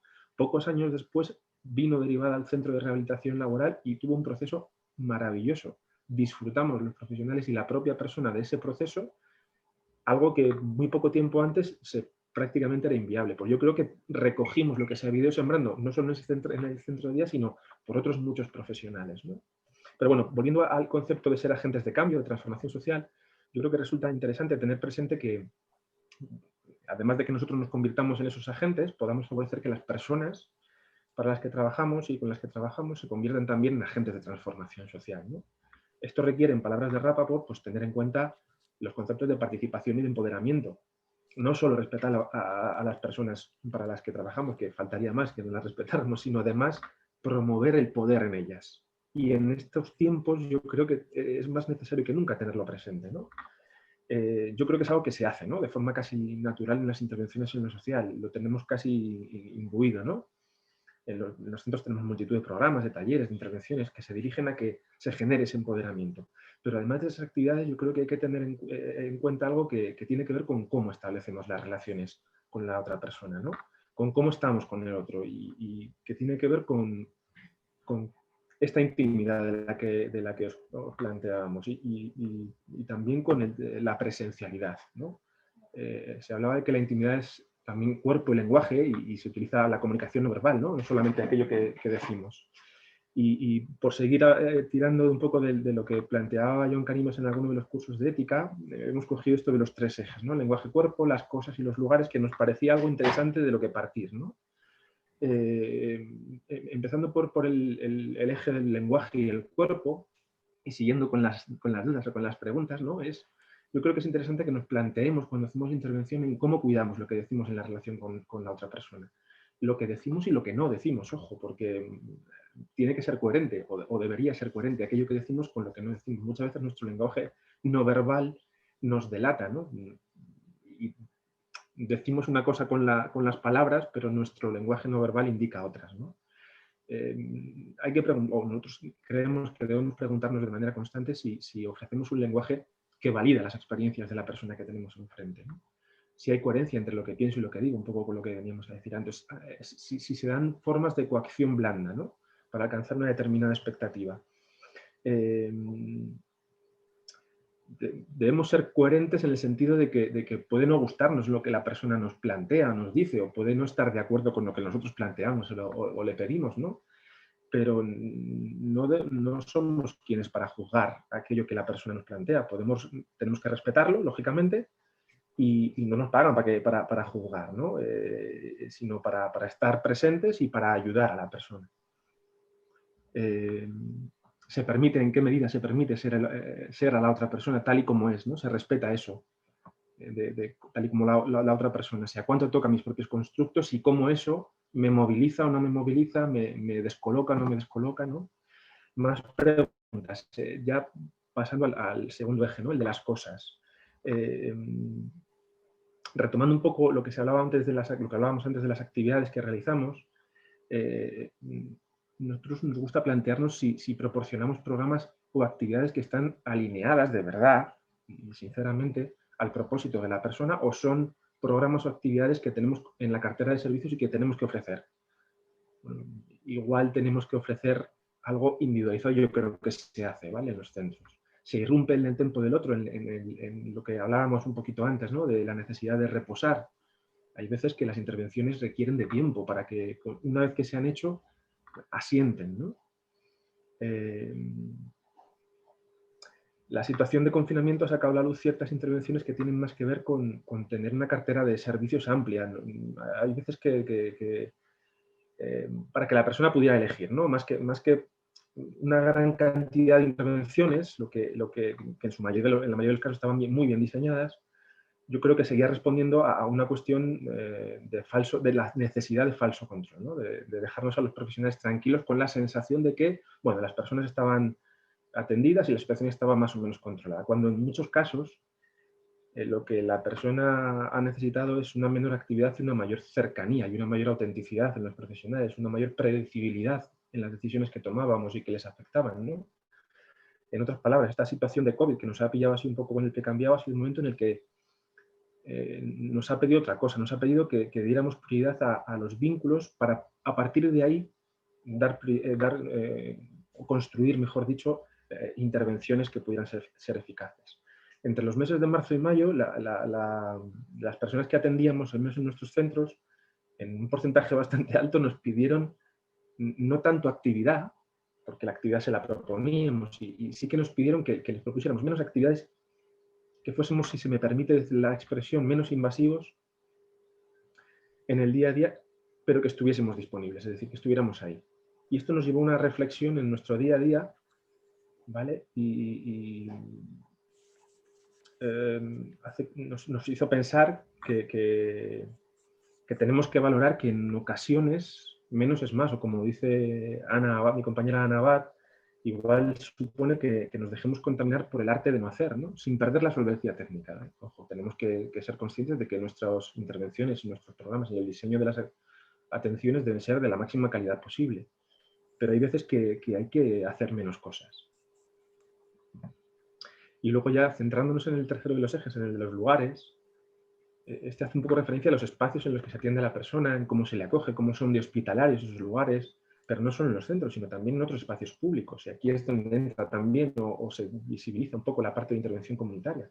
Si se puede ofrecer a la persona un espacio acogedor, es más fácil que la persona se sienta en confianza. Los espacios amables, evidentemente, facilitan el trabajo cuando este tiene que ver con trabajar con personas dañadas, psíquica, físicamente o en cualquier ámbito, ¿no? Hace no demasiado tiempo, aquí hay dos imágenes, hace no demasiado tiempo los hospitales tenían en todas sus plantas un color uniforme y no había diferencias entre una planta de pediatría y una planta de pulmón y corazón, probablemente, o de interno, ¿no? Hoy en día esto pues, sí ha cambiado, lógicamente. Abajo la imagen es de un hospital, creo que es de Castellón, y la de arriba de hace poquito, y la de arriba es de hace ya unos cuantos años, del 12 de octubre. Pues por fortuna esos espacios sí que se han tornado un poco más acogedores. Los de psiquiatría todavía están en proceso. Esperemos que algún día lleguen, ¿no? Pero yo creo que es importante, ¿no? Cómo son esos lugares, si son amables, si cuidamos a la persona, si la acogemos y primero establecemos ese entorno amigable y después se le pregunta un poco en qué podemos ayudar, ¿no? Si se crean esos espacios, ¿no? Para encontrarnos con la persona. Y luego para ir cerrando y no pasarme de tiempo, por plantear y no dejar solamente preguntas, ¿no? Sí que algunas alternativas en las que nosotros nos sentimos cómodos, en las que estableciendo espacios de cuidado, que creemos que facilitan o favorecen que la persona sea capaz de tomar sus propias decisiones, ¿no? Y que dotan un sentido de responsabilidad. Y ese sentido de responsabilidad nosotros lo entendemos como algo que preserva la intimidad, la libertad, la dignidad de la persona, ¿no? Y entre esas, no sé si certezas, pero bueno, formas de hacer, creemos que bueno, la toma de decisiones en aquello que hacemos en base a evidencias cuantitativas, cualitativas, o del tipo que sean, ¿no? Reduciendo en lo posible no la implicación, sino la contaminación emocional y las intuiciones en ese tipo de decisiones, yo creo que puede ser interesante, ¿no? La pena, el enfado, la frustración ayuda un poco en ocasiones cuando tenemos que tomar decisiones sobre la vida de las personas, que al final es lo que hacemos en los centros, ¿no?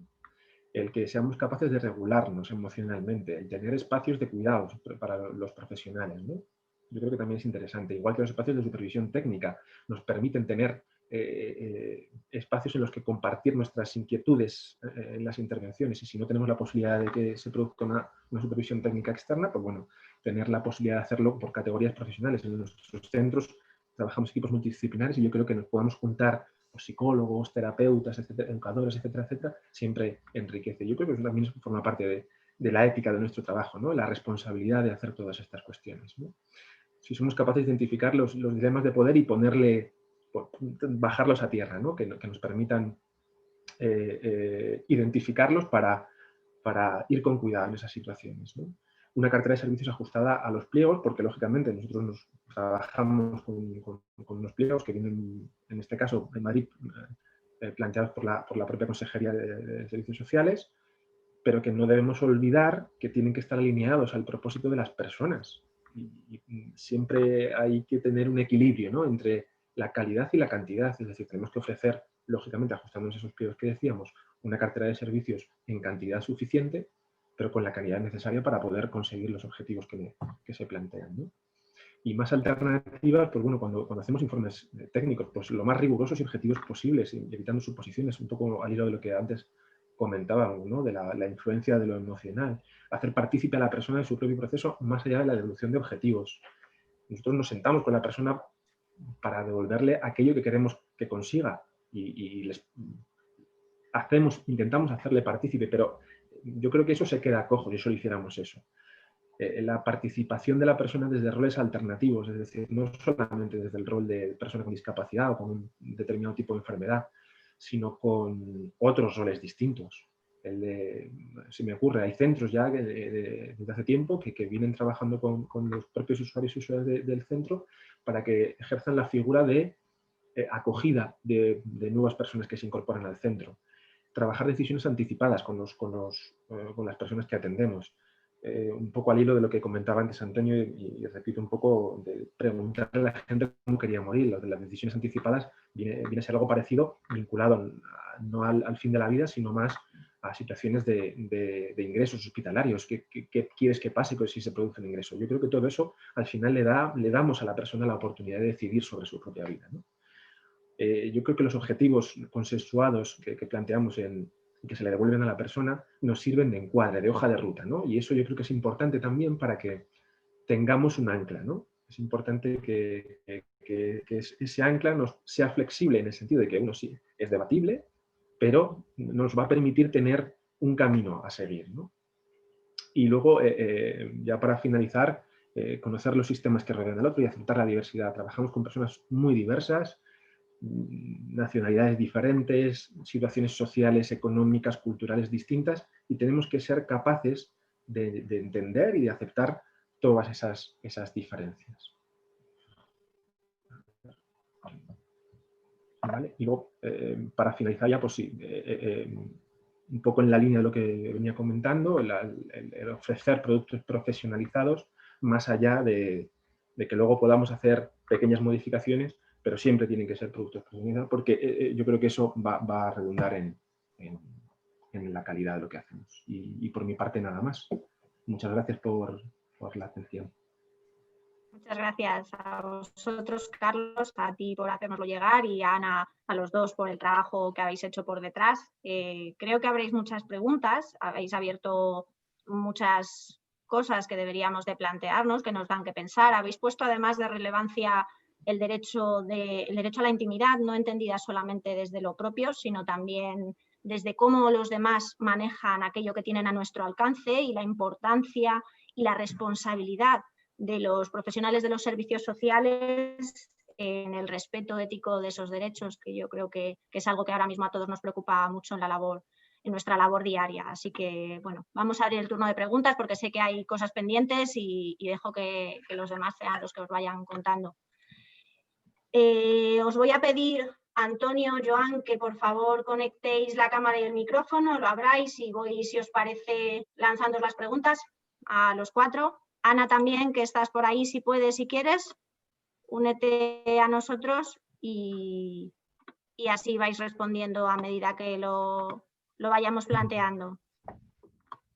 Vale, pues voy a hacer la primera que tenemos, es de Juan Luis Moreno y es para Joan. Nos decía, cuando hablábamos del tensionado, de esa realidad, nos decía y nos preguntaba cómo encauzar entonces la reclamación de la responsabilidad política de estas tensiones explotadas.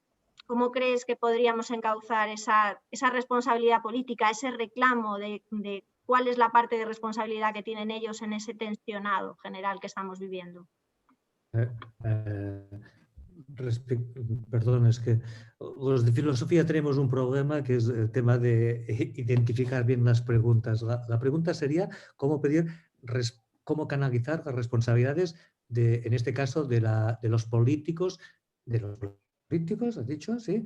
A ver, en ese que no tensionado, dan... sí, esa responsabilidad política en el tensionado que estamos viviendo. A ver, claro, aquí habría dos cuestiones, ¿no? La responsabilidad política respecto al mundo que tenemos, ¿no? Por decirlo así. O sea, es verdad, Antonio Martín decía, estoy completamente de acuerdo, tenemos un modelo residencial que hace muchísimos años que sabemos que no funciona, ¿no? La Unión Europea nos dice el modelo personalizado o comunitario, dicen ellos, no me gusta nada esta palabra, las unidades de convivencia, tal, así. O sea, por lo tanto, las responsabilidades, habría unas responsabilidades anteriores, ¿no? De decir, bueno, pues esto que hemos dicho, los ámbitos residenciales para personas mayores y para personas con discapacidades son cuartelarios. Permitidme, ya sé, a veces hace falta exagerar un poco. Yo ahora también voy a tensar un poco las palabras, ¿vale? Pero es verdad, es un régimen carcelario. Lo hablaba Carlos cuando hablamos del tema de la intimidad, es una cuestión fundamental, y tener una habitación individual ya empieza a ser algo que sí, que se da, pero bueno, tener un comedor agradable donde puedas cenar tú solo con alguien es algo ya impensable, ¿no? Por lo tanto, digo yo, habría una responsabilidad desde lo que teníamos y de la actuación que se está produciendo ahora. Yo entiendo que está hablando de las responsabilidades políticas que teníamos de esta sociedad que se está tensando. ¿Es esto? Bueno, pues Sí, a ver, entendemos que me voy a escabullir de la pregunta y a ver si que voy a dar una respuesta muy tópica, pero claro, la responsabilidad es en el momento de la votación en un Estado democrático. A ver, y sé que no es fácil, tampoco es una... Es evidente que la política es el arte de gestionar lo público y que hay políticas y políticas, y por lo tanto hay políticos y políticos, pero no se me escapa que es muy difícil o sea, hay un marco de actuación, efectivamente, no creo que todos los políticos o todas las políticas que se realizan sean iguales, no lo creo, evidentemente creo que hay, pero también estoy convencido que hay un marco, unos límites que no nos permiten ir mucho más allá de lo que sería deseable. Pues vivimos en una sociedad competitiva, de capitalismo, donde hay unos recursos, donde hay unos impuestos y que puedes tener muy buenas intenciones, pero que no tienes un presupuesto. Por lo tanto, ya sé que me estoy escabullendo, pero sería la responsabilidad de esta normalidad que teníamos, que vamos a decirlo, no nos gustaba la normalidad. Ya sabíamos que las personas con discapacidad intelectual estaban confinadas y que tenían unos recursos escasos. Esto ya lo sabíamos, pero ahora se ha tensionado. Evidentemente, esta normalidad que teníamos, la responsabilidad de quien se la tenemos que pedir, evidentemente, es a los políticos cada 4 años en las elecciones y entre estos itinerarios, pues pidiendo y exigiendo, contando, y termino, no creo que toda la responsabilidad sea de los políticos. ¿Me explico? Yo creo que una sociedad madura es la responsabilidad de la sociedad, ¿eh? O sea, esto de decir, es que los políticos, no, yo creo que una sociedad madura, vamos a ver, una sociedad tiene los políticos que se merece y punto. Yo lo dejo ahí. Gracias, Joan. La siguiente pregunta nos pregunta Roberto, es una pregunta abierta para todos, pero quizá voy a pedir a Antonio si quiere empezar dándonos él una respuesta y luego vais los demás contándonos lo que opináis al respecto. Nos dicen, ¿cómo podemos permeabilizar la ética en los diferentes escenarios de emergencia social y sanitaria? Y se pregunta si podremos aprovechar esta situación para poner en mejor plano la deontología en la praxis profesional a partir de ahora. Pues, creo que se pregunta un poco al respecto. Sí, todo lo que se me ocurre. Bueno, pues yo creo que sí, que es una buena... los momentos de crisis puede verse claramente que no valen solo las normas, las leyes no son suficientes. Aparte hay leyes y leyes, como hemos dicho de los políticos. Hay leyes que nos parecen injustas y de hecho lo estamos viendo todos los días en la sociedad, o sea que es buen momento para introducir un factor ético en la mayoría de las decisiones, que no va a venir marcado por la ley, va a venir marcado por lo que nosotros como profesionales, me refiero a la gente que trabaja, a los profesionales que están trabajando en los centros, con personas mayores, con personas con enfermedad mental, con lo que sea, ahí perdón, es donde hay que pedir, donde hay que trabajar de alguna manera. ¿A través de qué? A través de los comités de ética, que los hay, y los hay cada vez más, a través de grupos de ética también, que los hay en los centros, y a través de lecturas, de cursos, que los hay, y muy buenos, y de comunicaciones entre unos y otros, se puede ir creando un cuerpo ético que pueda cambiar de alguna manera la sociedad. O sea, aprovechando esta crisis, no sé si he entendido bien la pregunta, pero aprovechando esta crisis es un momento óptimo para que surjan grupos de pensamiento que puedan hacer que, bueno, pues como dice un gran amigo mío, que puedan hacer que un buen profesional sea además un profesional bueno, que es de lo que se trata la ética. O sea, que la ética trata de eso, que un buen profesional sea además un profesional bueno, que introduzca estas cuñas de ética,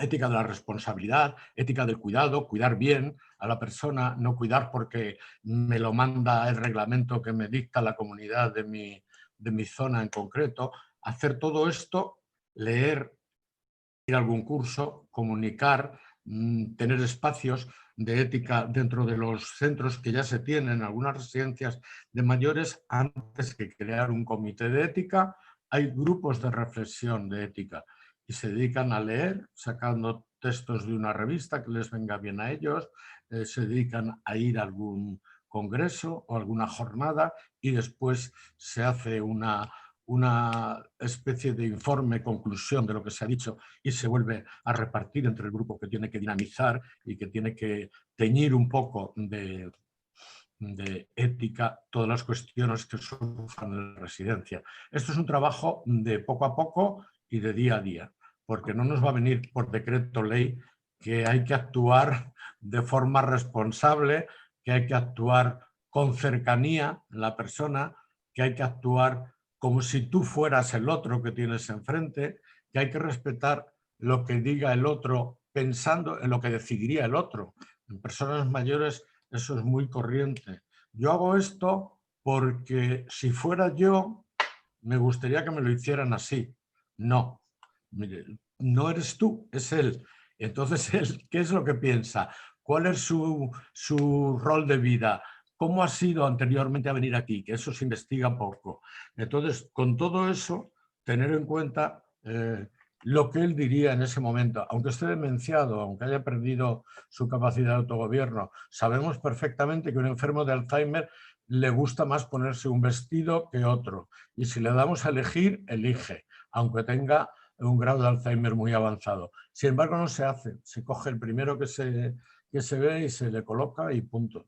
Cosas de este tipo, que son detalles en la gestión de los centros que hacen que un centro sea de una manera o de otra. Yo creo que hacia eso debemos tender.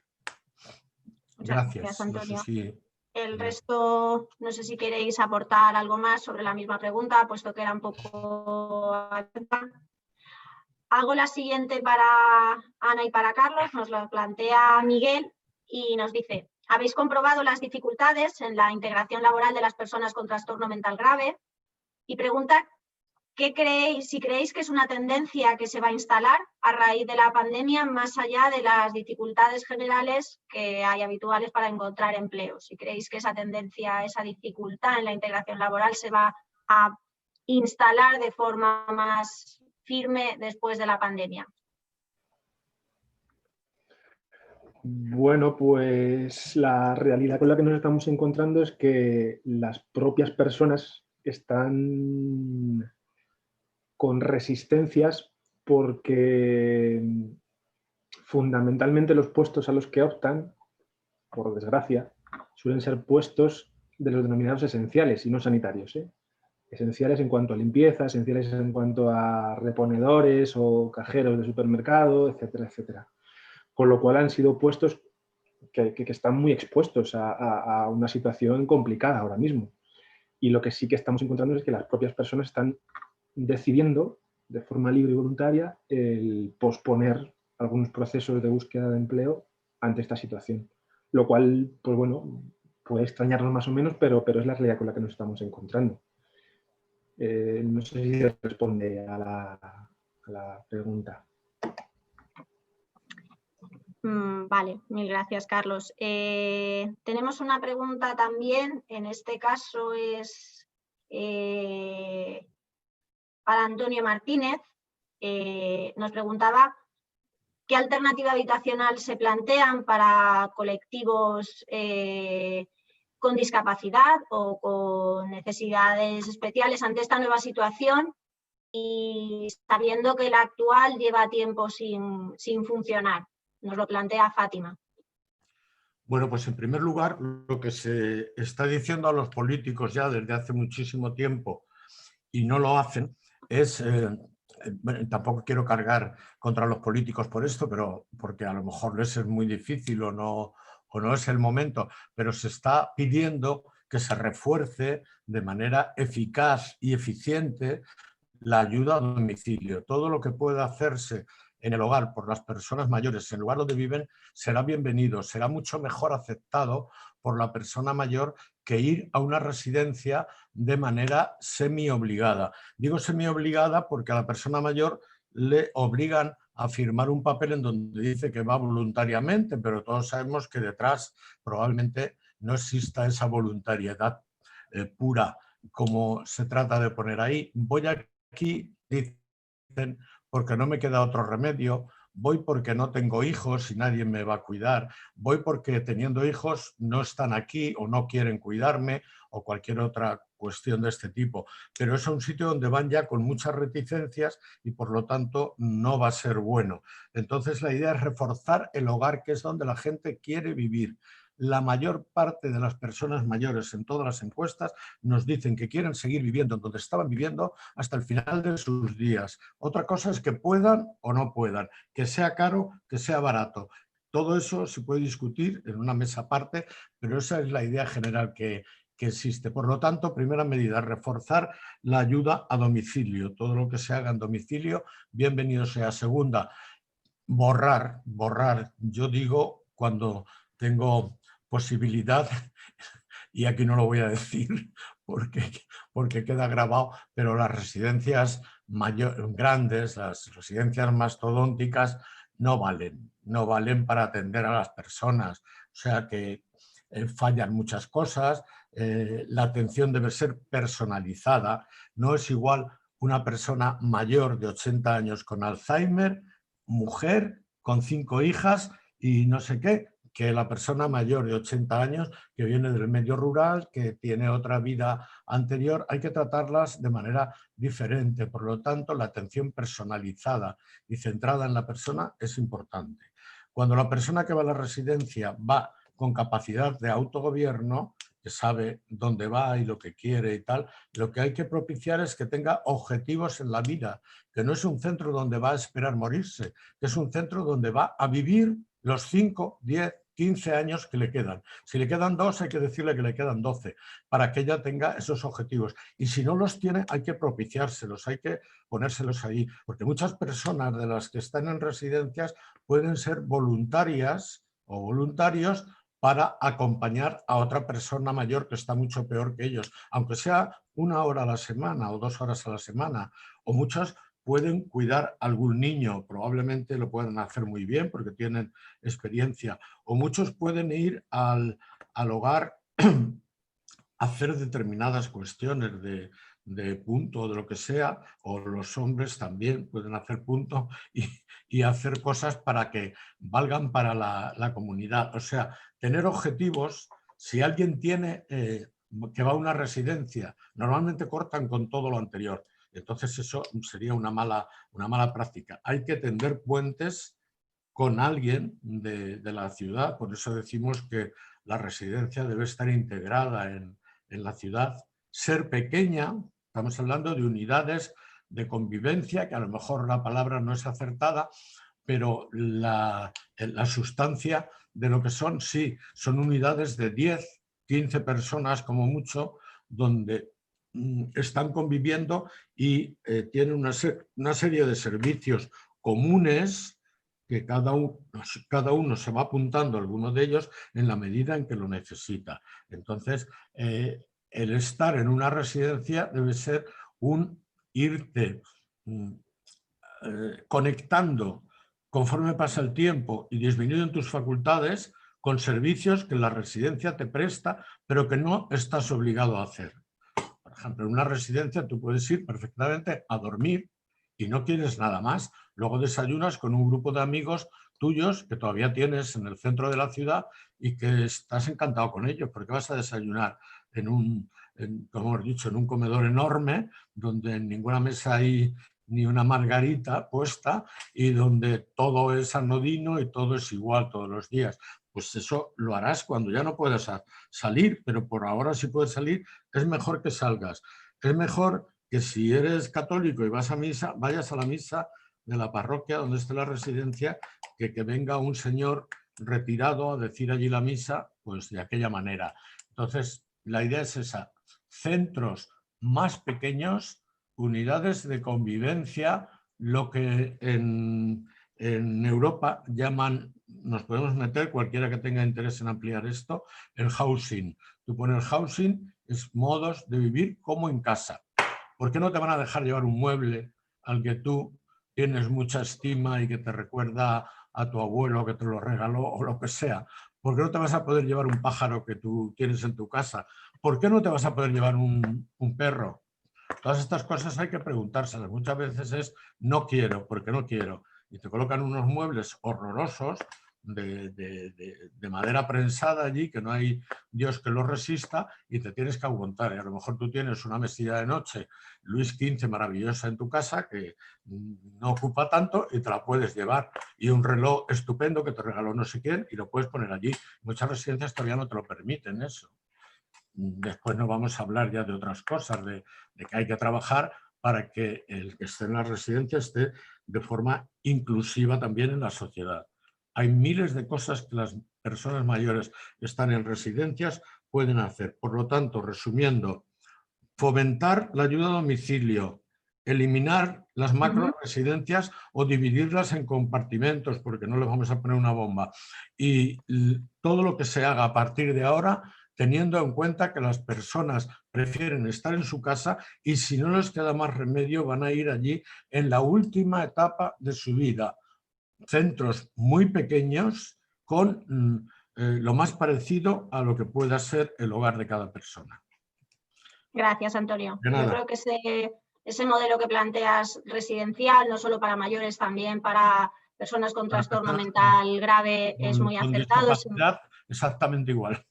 Exactamente. Todavía están peor los centros esos. Muchos colectivos que tienen muchas alternativas. En Grupo 5 conocemos algunos también en formato mini residencia, más pequeños, muy personalizados, y creo que los que nos movemos en este mundo conocemos más o menos la idea que transmites porque la compartimos a la hora de ponerla en práctica en nuestra organización y en otras que también lo llevan. Hay una pregunta... Esto me permites una postilla. Esto que yo ya tengo años trabajando en ello, o sea que empecé con 26 o por ahí, y fíjate que ya peino canas desde hace más de 20 o 25, pues esto lo llevamos diciendo desde ni se sabe. O sea, tiempo atrás lo llevamos diciendo a todo el mundo que esto no vale, que esto no puede ser. Residencia para mayores de 640 plazas que hay. Pero bueno, ¿pero qué es esto? ¿Qué es esto? Me callo. Sí, creo que esos modelos más pequeños son los por los que estamos apostando y los que creo que más van a dar esa atención personalizada que buscamos todos. Nos preguntan para Joan y para Antonio, voy a dar paso a Joan.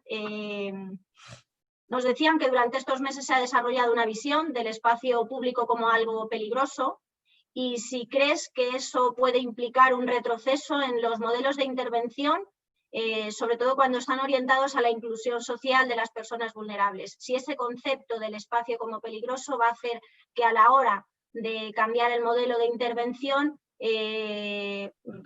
vaya suponer un detrimento para las personas vulnerables a las que atendemos, porque tendamos a eliminarles o sacarles de ese espacio que consideramos peligroso. El micrófono, Joan, para que te oigamos, ahí. Buscando. Gracias. El espacio público. Bueno, la primera cuestión, dos preliminares. No, yo me dedico a la filosofía y no tengo perspectiva, o sea, la predicción no... ¿Se me oye bien o se está cortando? Perdón. ¿Sí? ¿Se oye? Perfectamente.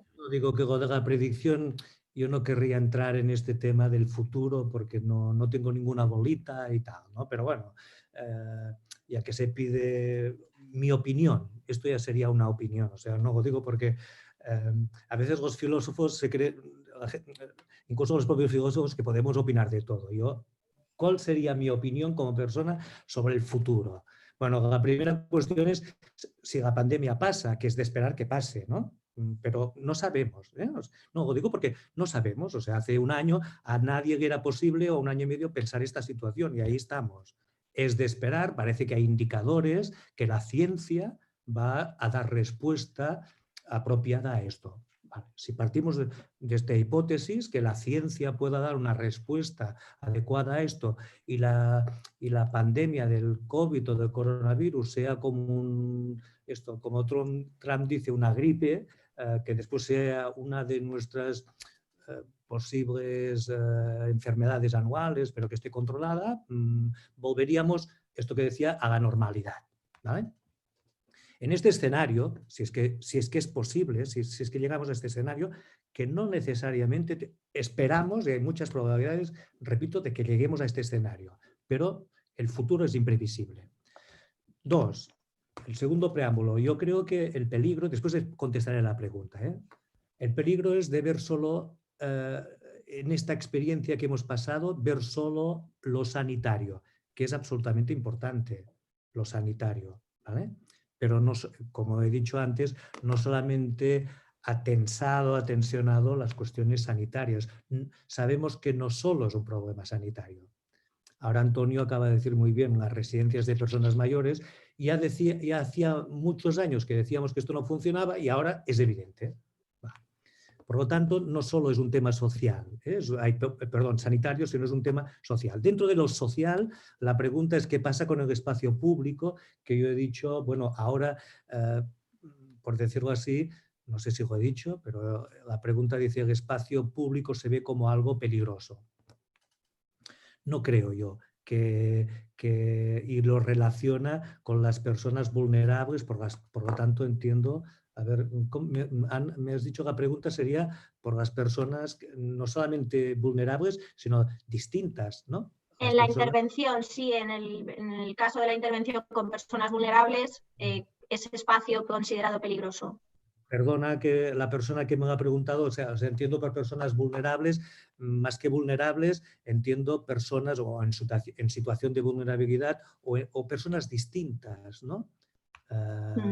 Pues claro, que antes era el loco, el subnormal, el distinto, el que es distinto. Bueno, yo no creo que no. Además, pero le diría a esta persona, a ver, no quiero ser reincidente, pero en el espacio público de alguna forma ya se rechazaba a estas personas. Yo espero que no veo ningún factor que la pandemia motive un aumento de estos, pero ya eran de alguna forma rechazadas, ¿no? Cada vez menos, tengo que decirlo, cada vez menos. Gracias. Yo creo que hay también un progreso moral en esto. A ver, la persona con una discapacidad intelectual cada vez es menos estigmatizado en el espacio público, cada vez es menos señalado. Las mujeres que se besan cada vez son menos señaladas, porque claro, no está solo, es el otro distinto, ¿no? Esto es en ética, es muy importante.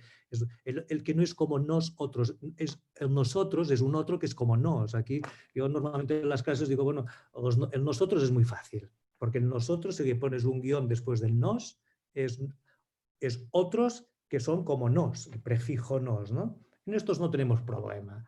Los otros que son como nos, no hay ningún problema. El problema lo tenemos con el otro que no es como nos. El que lleva un tatuaje, un piercing, la mujer que se besa con otra mujer, el hombre que se besa con otro hombre, este que no sabes ni si es ni hombre ni mujer, ¿no? Un no binario, dice, la persona que tiene síndrome de Down y tiene una figura tal, la persona con discapacidad que va en el autobús y empieza a hablar y todos dicen, este es un maleducado.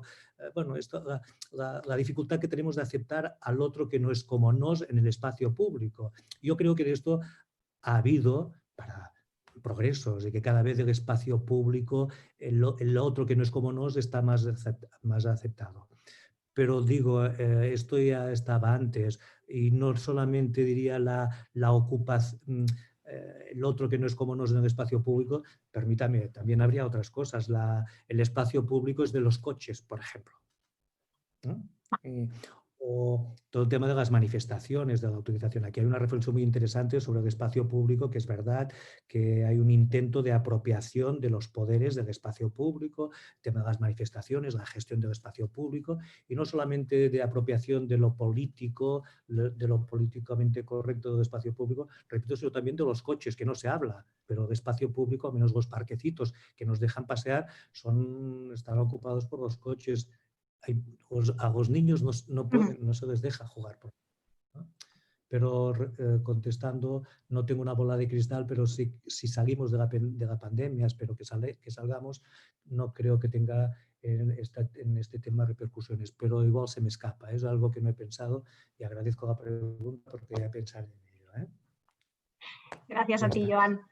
Vamos a cerrar la mesa, si os parece, porque vamos con el tiempo ya contado. Quedan más preguntas. En algunos casos nos pedíais alguna referencia de algún artículo mencionado por Antonio. Le pediremos a Antonio la referencia e intentaremos hacerosla llegar. El resto de preguntas pues intentaremos también a través de cuando publiquemos en el blog el resumen de la jornada poder contestaroslas si somos capaces.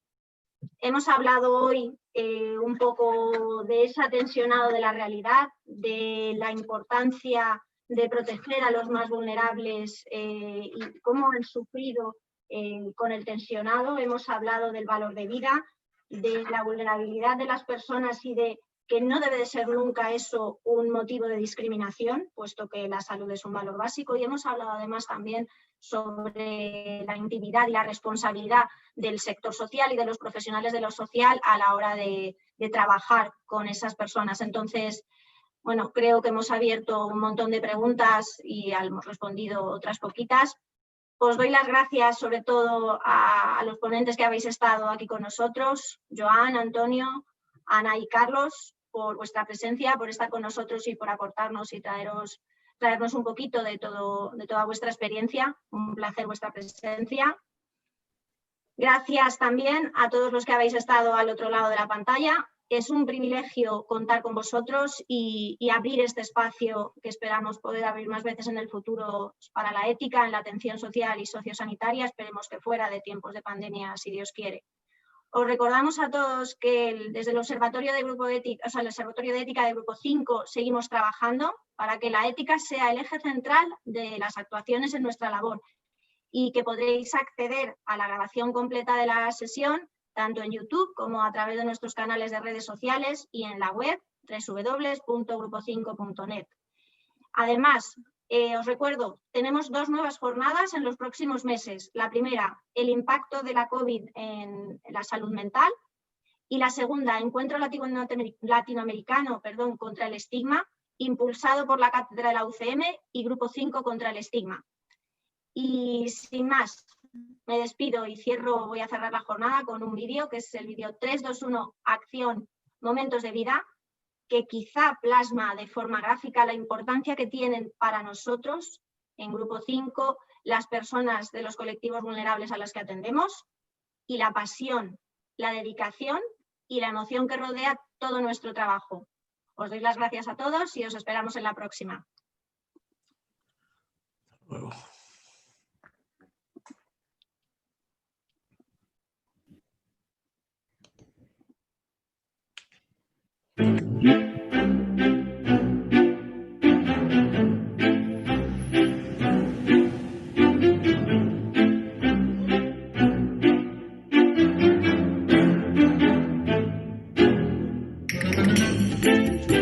Bueno, Antonio, ya hemos llegado, hoy es tu gran día. El día del rodaje. Hasta luego.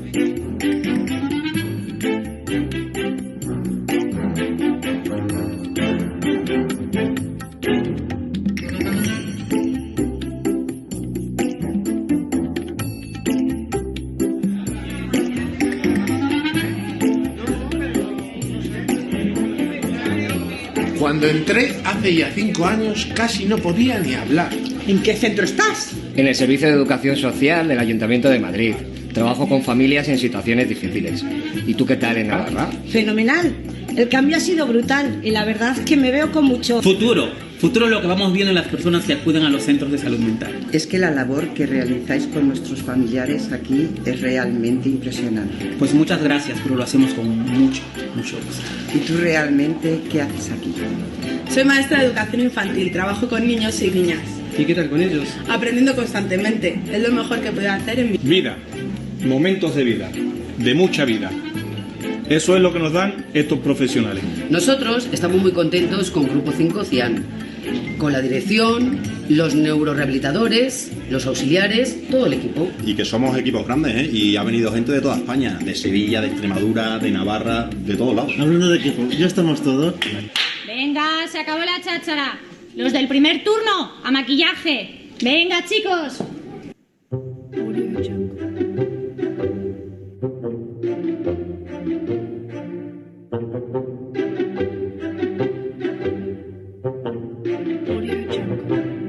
¿Y entonces, cuántos años estuviste viviendo en la calle? Unos 5 años. Ah, 5 años. Menos mal que gracias al Centro de Atención de Personas Sin Hogar de Juan Luis Vives he podido volver a ser el que era. Qué bien, qué bueno. Quítame las arrugas. Pero si te quedan súper bien. ¿Cuántos años tienes? 85 veranos. ¿Pero qué me dices? ¿Qué quieres que te diga? A mí siempre me ha gustado maquillarme, sobre todo pintarme las uñas. ¿Quieres ser maquilladora? No, quiero ser psicóloga. Mamá, no. Le damos una atención especializada, enfocada a fomentar sus capacidades y sus cualidades. ¿Pero con personas que tienen algún tipo de discapacidad? Son personas con distintas capacidades. Nosotros les ayudamos a potenciar sus gustos y sus necesidades. Es lo que llamamos diversidad funcional. Es todo un mundo. ¿Mundo? ¿Es todo el universo? Estrellas del universo. El director nos está esperando para los ensayos. Venga, que os lo vais a pasar de cine. Nuestra vida es una sucesión de momentos, y esta es la razón de ser de Grupo 5. Construir momentos de vida para las personas con profesionalidad, respeto, compromiso e ilusión. Nuestros profesionales dan atención a las personas que se encuentran en situación de vulnerabilidad social para mejorar su bienestar y calidad de vida en nuestros centros y servicios en las áreas de salud mental, neurorehabilitación, mayores, dependencia, emergencias sociales, personas sin hogar, protección a la infancia, educación social y educación infantil. Solo nos queda grabar la última escena y acabamos. 3, 2, 1 y acción.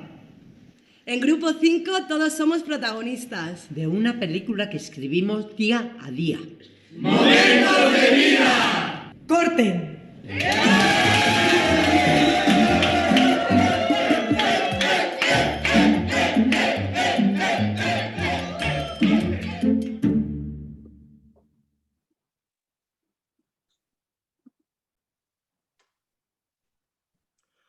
Bueno, compañeros, hasta luego, que me tengo que ir a otro lado. Hasta luego. Gracias. Gracias, Antonio. Hasta luego. Adiós a todos. Hasta luego. Adiós. Muchas gracias. Hasta luego, chicos. Un abrazo. Cuidados. El martes esperemos con él, ¿no? Sí, el martes.